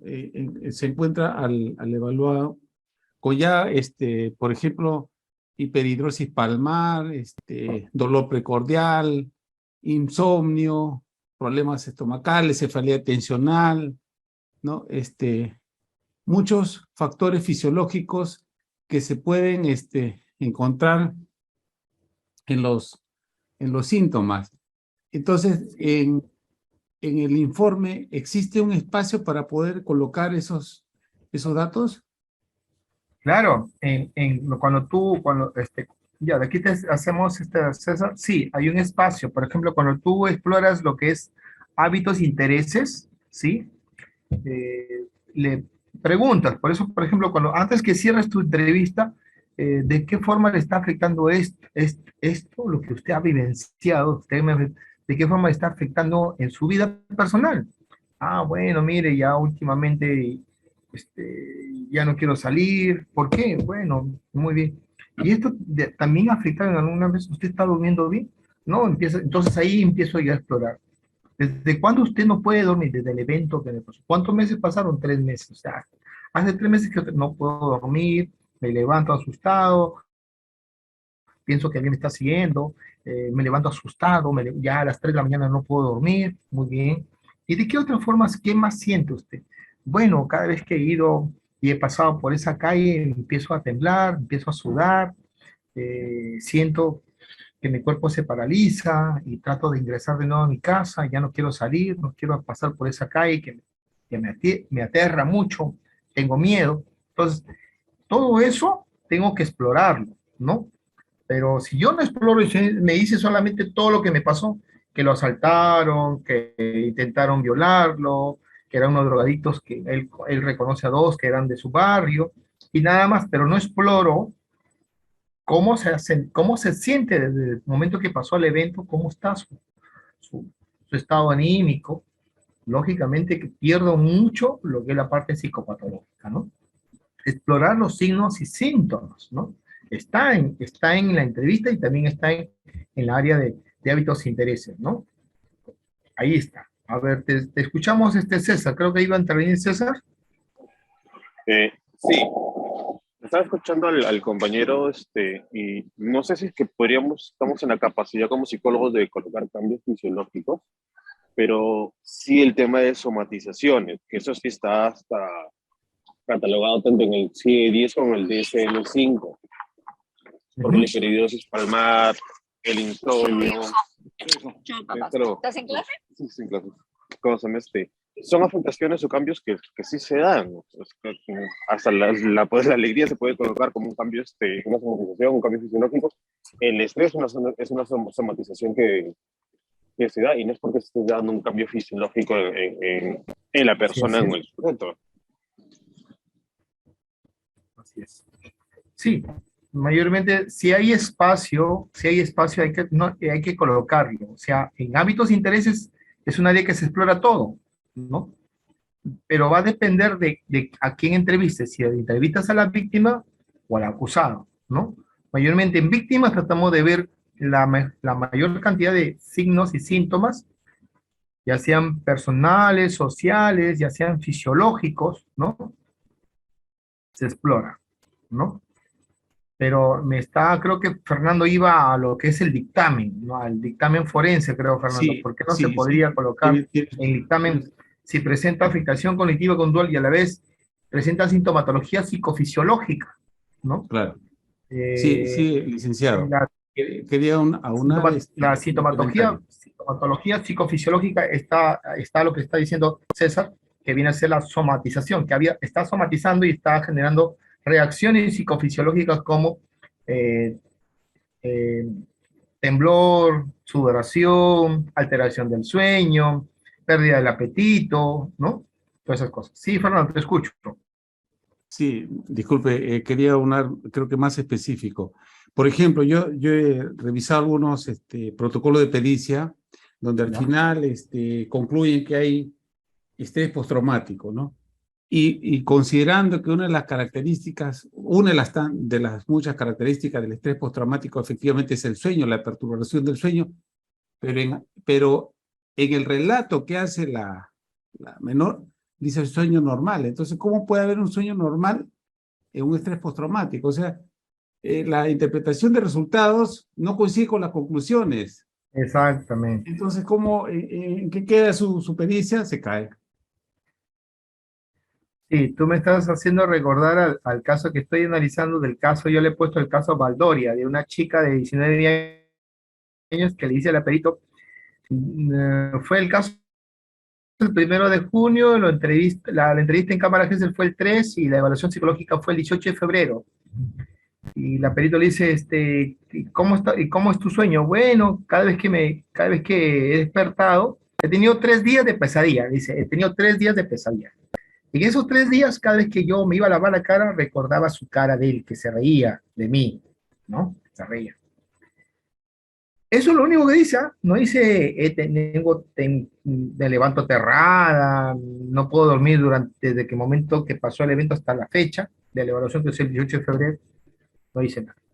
Sin embargo, ella le pone estresor traumático, ¿no? Una experiencia de estresor traumático. Entonces, por eso que tenemos que tener la experticia y saber combinar muy bien el diagnóstico de la sintomatología clínica. Si no hacemos una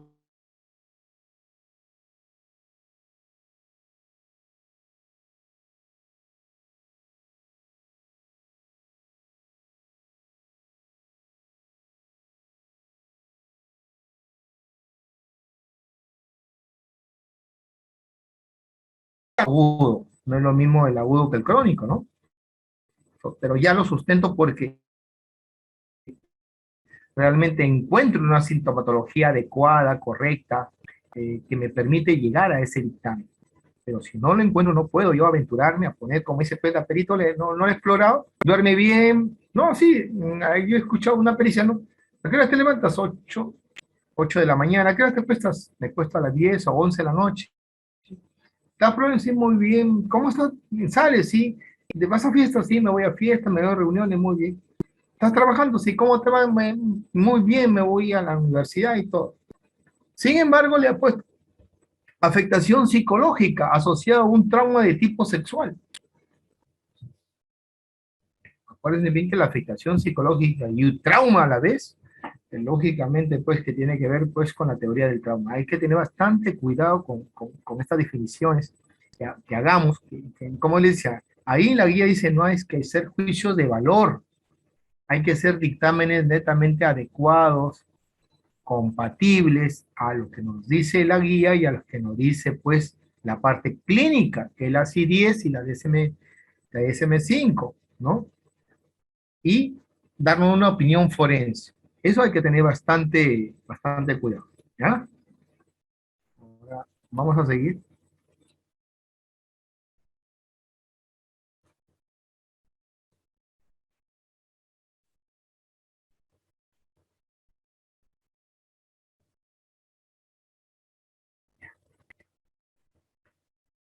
Bueno, la afectación psicológica en niños y adolescentes, tenemos que también tener esa capacidad de poder ver a través de la exploración, ¿no? Si hacemos una buena entrevista y una buena exploración de las áreas psicosociales que pueden de una u otra forma dañar o estar dañando o está de una forma alterando, ¿sí?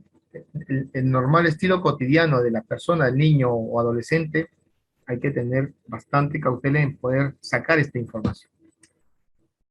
La afectación psicológica son las repercusiones que se presentan en una persona frente a hechos de violencia. Tiene que ver sí o sí un impacto de violencia, ya sea físico, sexual, secuestro, rapto, tortura, cualquier hecho de violencia, ¿no? Y también está considerado violencia la connotación sexual por la exposición de fotografías en las redes sociales, ¿sí?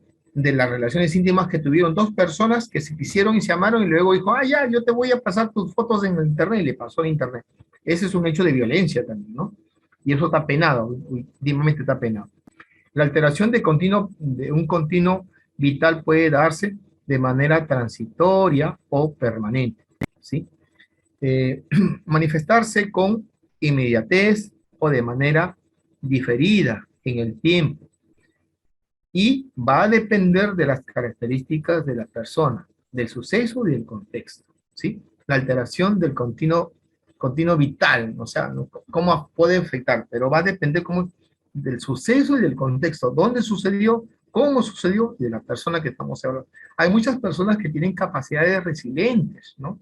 Que rápido superan eso. En el momento de la evaluación, lagrimea un poco, llora al recordar, pero luego, pues, como dice, pues, Fernando, duerme bien, se levanta, va a estudiar, trabaja, ¿no? Y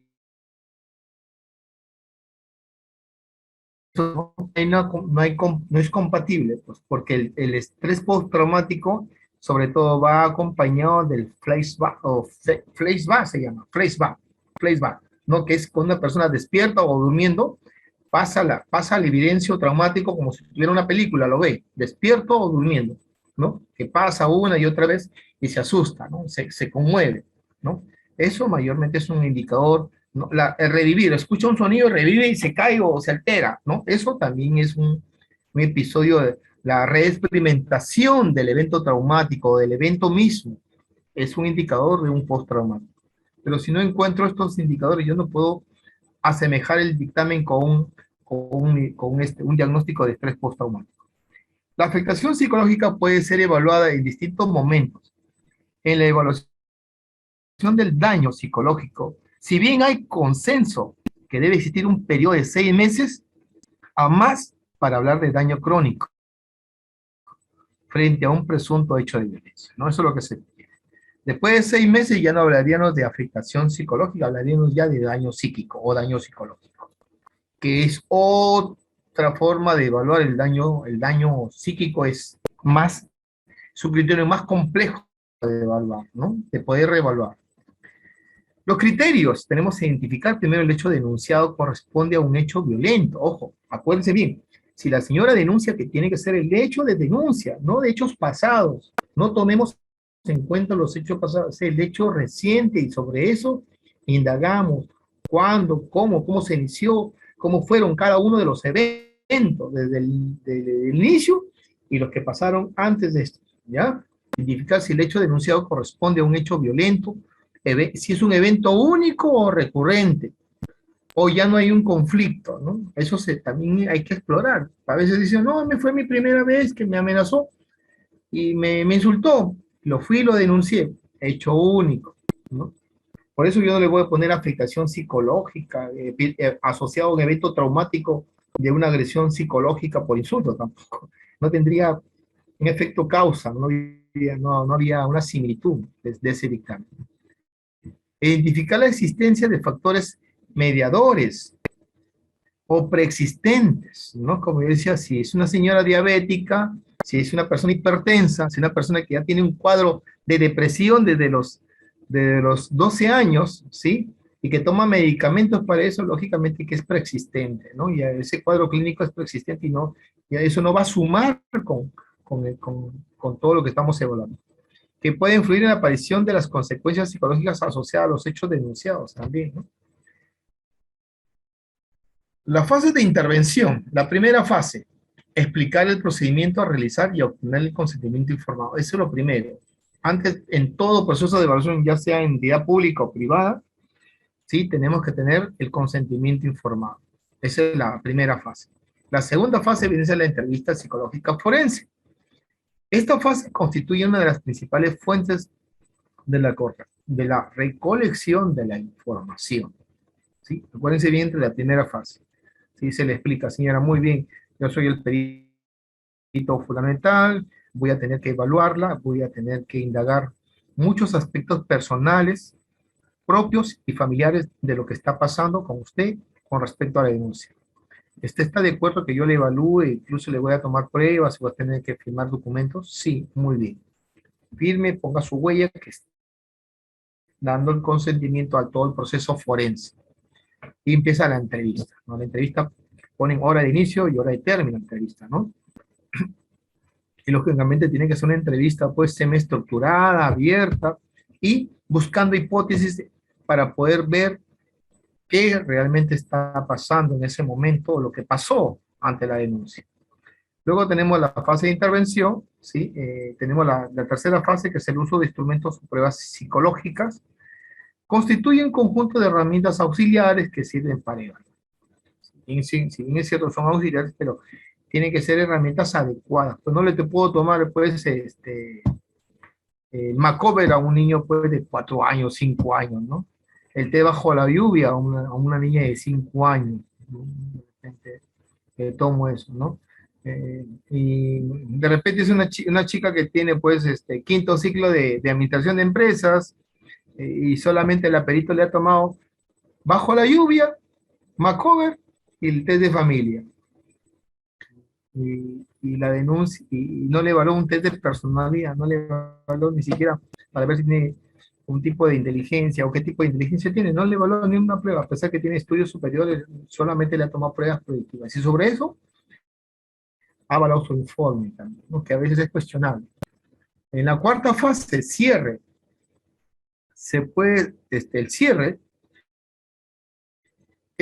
puede ser un espacio para indagar. Miren, el cierre es un espacio para indagar aspectos pendientes que usted considera importantes. Antes de cerrar su entrevista, el final de esa entrevista, o el final de su evaluación, diga, muy bien, señora, ¿no?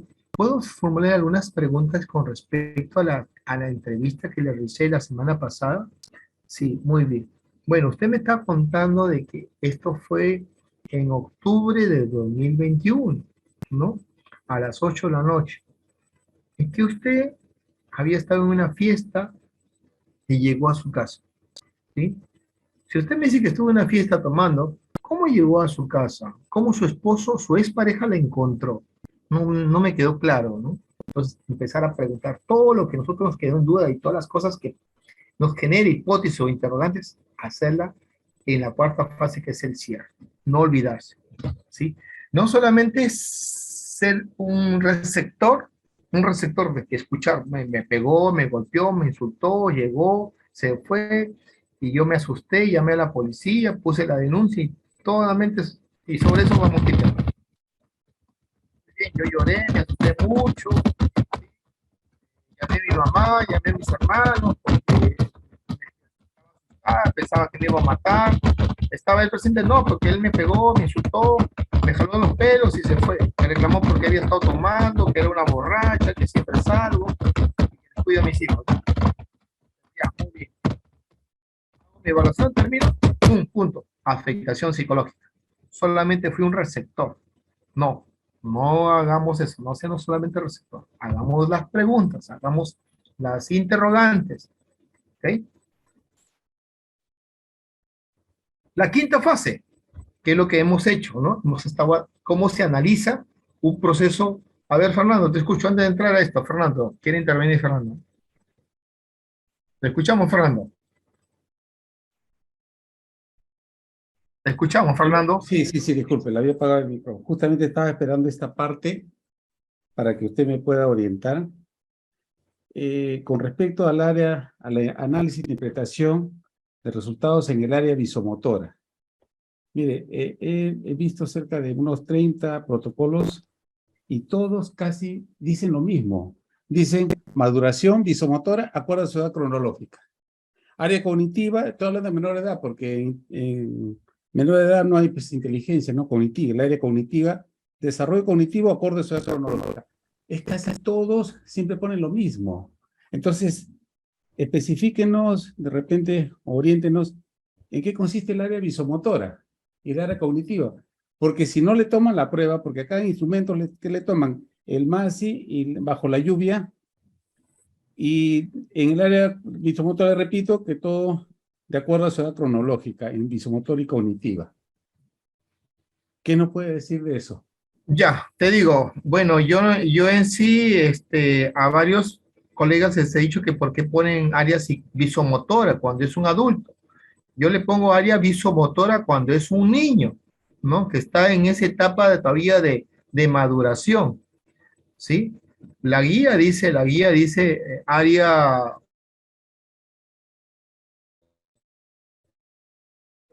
de inteligencia, área de organicidad, personalidad y la área sexual, si es que eso trata de delito contra sexual. Pero la área psicomotora, la área tiene que ver mucho con los niños, con personas menores, ¿no? Cómo han ido desarrollando su área psicomotora. Algunos peritos solamente trata a un niño de 6 años, dicen, bueno, clínicamente el niño camina, escribe, dibuja, proyecta, coge bien, coge bien el diagrama, ¿no? Su visualización, coordinación visomotora es adecuada para su edad. Y colocan eso, ¿no?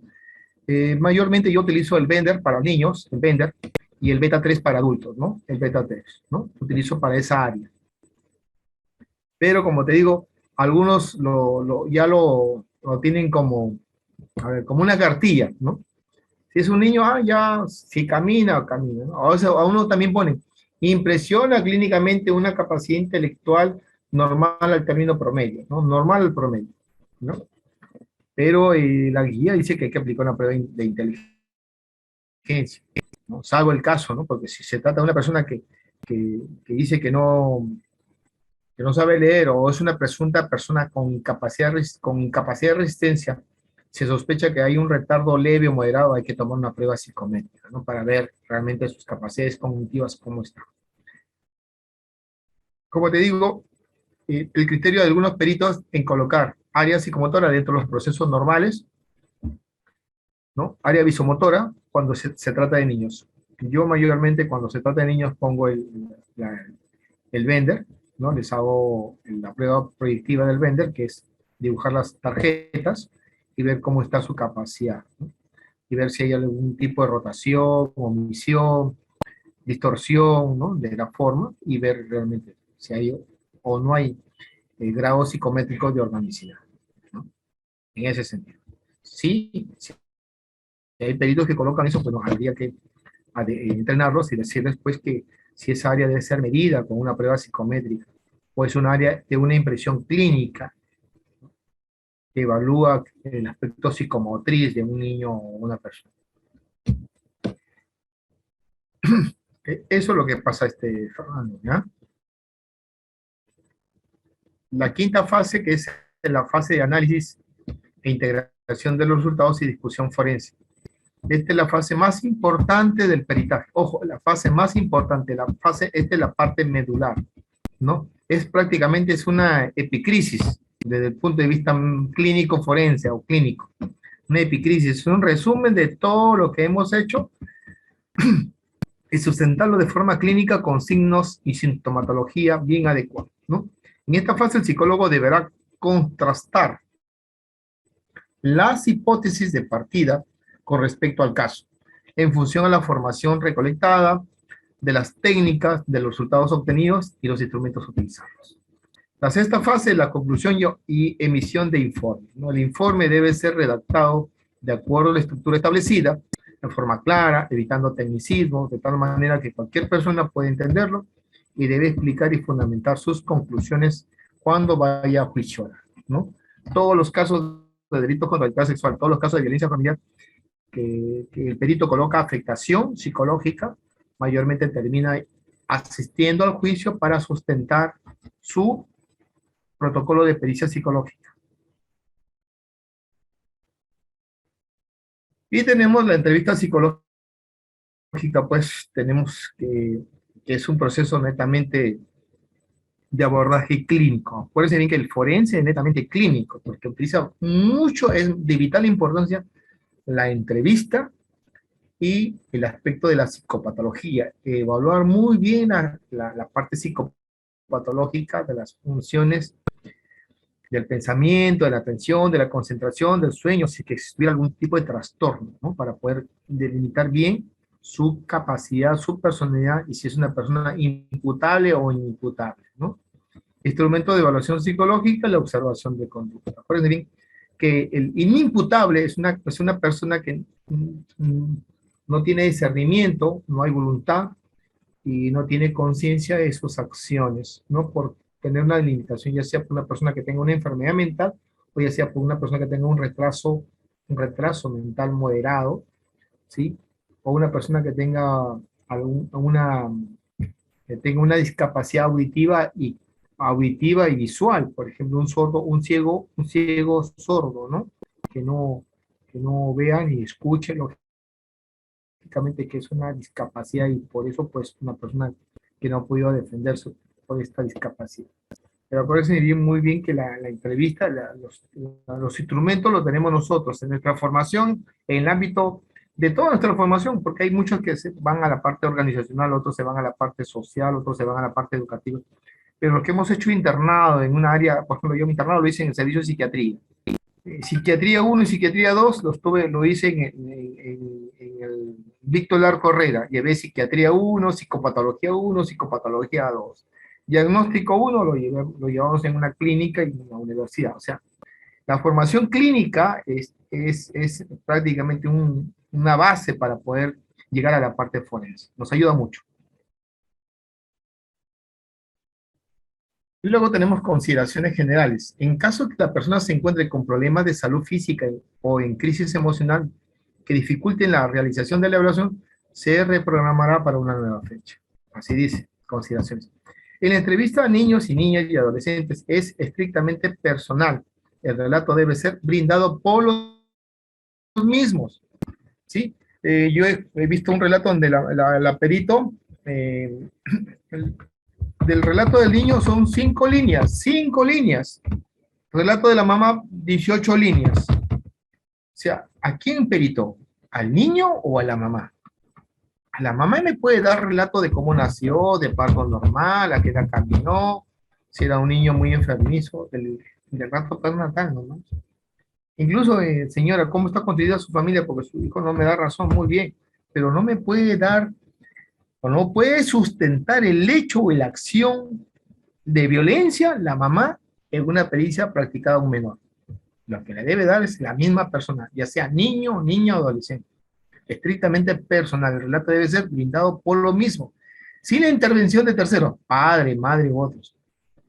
Los acompañantes como padre, madre u otros serán llamados por el psicólogo para que brinden datos relativos al motivo de la denuncia, si fuera necesario, con la finalidad de que esta información permita al psicólogo obtener información, así como datos personales como el desarrollo evolutivo, composición, dinámica familiar del evaluado, consignándose el informe de intervención de aquellos, ¿ok?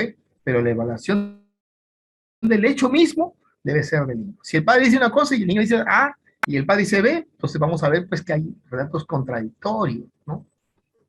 Y de repente es un niño preparado por los padres para que se indique o señale, ¿sí? Sobre algo que no existió. Dime, Fernando, te escucho. Doctor, justamente en la mañana hemos tenido un evento donde, bueno, nosotros planteamos que una posición, ¿no? Que la presencia del padre o madre al lado del niño en el consultorio daba respuestas no tan fiables como que el niño esté solo. ¿Por qué? Porque era un ente perturbador para una respuesta sincera. ¿Usted qué opina? ¿Debe ingresar la madre o padre al lado del niño para la entrevista psicológica? Pero lo hacen. He tenido 2 casos en audiencia, hemos debatido y definitivamente eso es improcedente. Claro. No, mira, creo que ahí no está permitido, sino que a veces algunos juzgados quieren, el juez quiere que como conclusión anticipada no se llama como no me acuerdo ahorita la terminología, pero a mí me han citado para Jaén para el 15 de junio, porque el juez quiere tomar la declaración de un niño de 6 años, en audiencia, porque no hay cámara Gesell en Jaén. O sea, ahí también yo he mandado un escrito poniéndome a eso, que el niño no puede estar expuesto pues al público para hablar un evento de connotación sexual, ¿no? De connotación sexual. Yo así, ¿no? En experiencia, nunca he permitido que ni la mamá, ni el tío, ni el abuelito estén presentes en una evaluación psicológica, ya sea por violencia o ya sea por integridad sexual. 19 años, ingresado con los niños de 5, de 4 años a cámara Gesell, valiéndome de una habilidad muy adecuada del timbre de voz y de no hablarle yo así parado y el niño acá, ¿no? No, me he tenido que arrodillar, decirle, hola, ¿cómo estás? Jugar un rato, hacer un rapport, darme la palma de 5, vamos a conversar, vamos a jugar. Listo. La mamá, no, pero quiere entrar. No, señora, el niño tiene que entrar solo. No, pero mi hijo va a llorar. No, señora, no va a llorar. Va a ver usted en el vidrio espejado y el niño va a llorar. Y la mamá veía, pues, cómo el niño jugaba, conversaba, se paraba, jugaba con algunos colores, y no es necesario que la mamá ingresara a cámara Gesell. Estamos hablando de cámara Gesell. Estamos hablando que por primera vez el psicólogo conoce al niño, ¿sí? El perito está acá y el niño está aquí, ¿no? Entonces el psicólogo tiene que estar a su nivel para hablar, hacer el contacto, coger la mano, decir, vamos a entrevistar, vamos a conversar, vamos a jugar. Si tú le dices al niño, vamos a conversar, vamos a jugar, vamos a ver dibujos, o sea, el niño encantado, ¿no? Pero, como te digo, si la mamá o el papá está ahí dentro de la entrevista, lógicamente que el niño la entrevista se va a convertir en un sesgo. El dominio del padre y de la madre, solamente con la presencia del niño puede decir todo sí, sí, sí, no, sí, mi mamá, mi papá, mi tío me pegó, mi tío me pegó, y no yo no lo tomaría muy confiable. Y desde el punto de vista forense, mira, acá está, la entrevista de niño y niñas estrictamente personal, el relato debe ser brindado por los mismos, sin la intervención de terceros, ¿sí? Eso está en la guía, ¿no? Están ahí, y ustedes pueden avalarse. Acá la guía oficial del Ministerio Público del año 2016 dice que hasta ahora prevalece eso, que no debe haber interferencia de terceros. Muchas gracias. Espero que los videos y lo que es afectación psicológica quede claro en esta sesión. Voy a mandarles el trabajo también para la próxima semana. Muchas gracias por su intervención y su participación de César y de Fernando. ¿Sí? Esperemos que la próxima intervengan los demás. Les voy a mandar un trabajo que es cómo identificar a la víctima, ¿sí? Para que ustedes lo hagan también. Es un trabajo de leer un caso y ustedes deben identificar a la víctima, ¿ya? Muy bien, que tengan muy buenas noches, buen fin de semana. Buenas noches. ¿Ah? ¿Alguna pregunta hasta aquí? ¿Alguien que quiera participar antes de, sí, doctor. Finalizar la posición? Doctor, sí, Sí, de repente lo puede responder la próxima clase. Le dejo a usted su criterio. Mire, la guía, en la parte de conclusiones, dice determinar si hay afectación psicológica, determinar si hay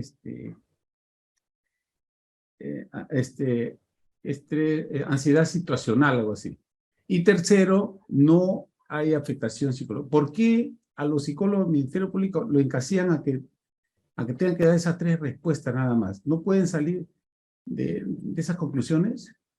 Claro, no, te está condicionando, o sea, te dice, o hay afectación psicológica o no hay afectación psicológica. Me llamó una psicóloga de San Ignacio, ¿no? La cual hacía mi pública, me dice, Juan, tengo el caso de una persona que está denunciando por tal delito.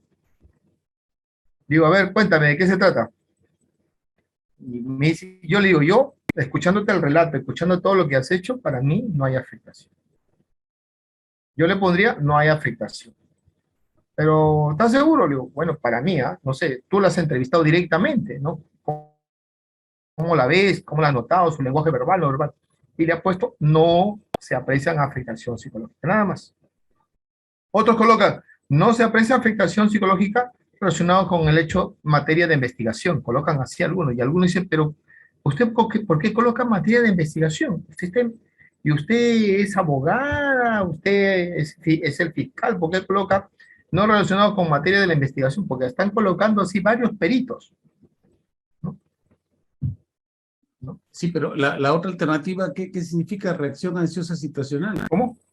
Reacción ansiosa situacional. Sí, la otra alternativa es una reacción ansiosa situacional. Algunos colocan reacción ansiosa situacional asociado al evento que es materia de investigación. Otros colocan reacción ansiosa situacional asociado a un hecho de connotación sexual.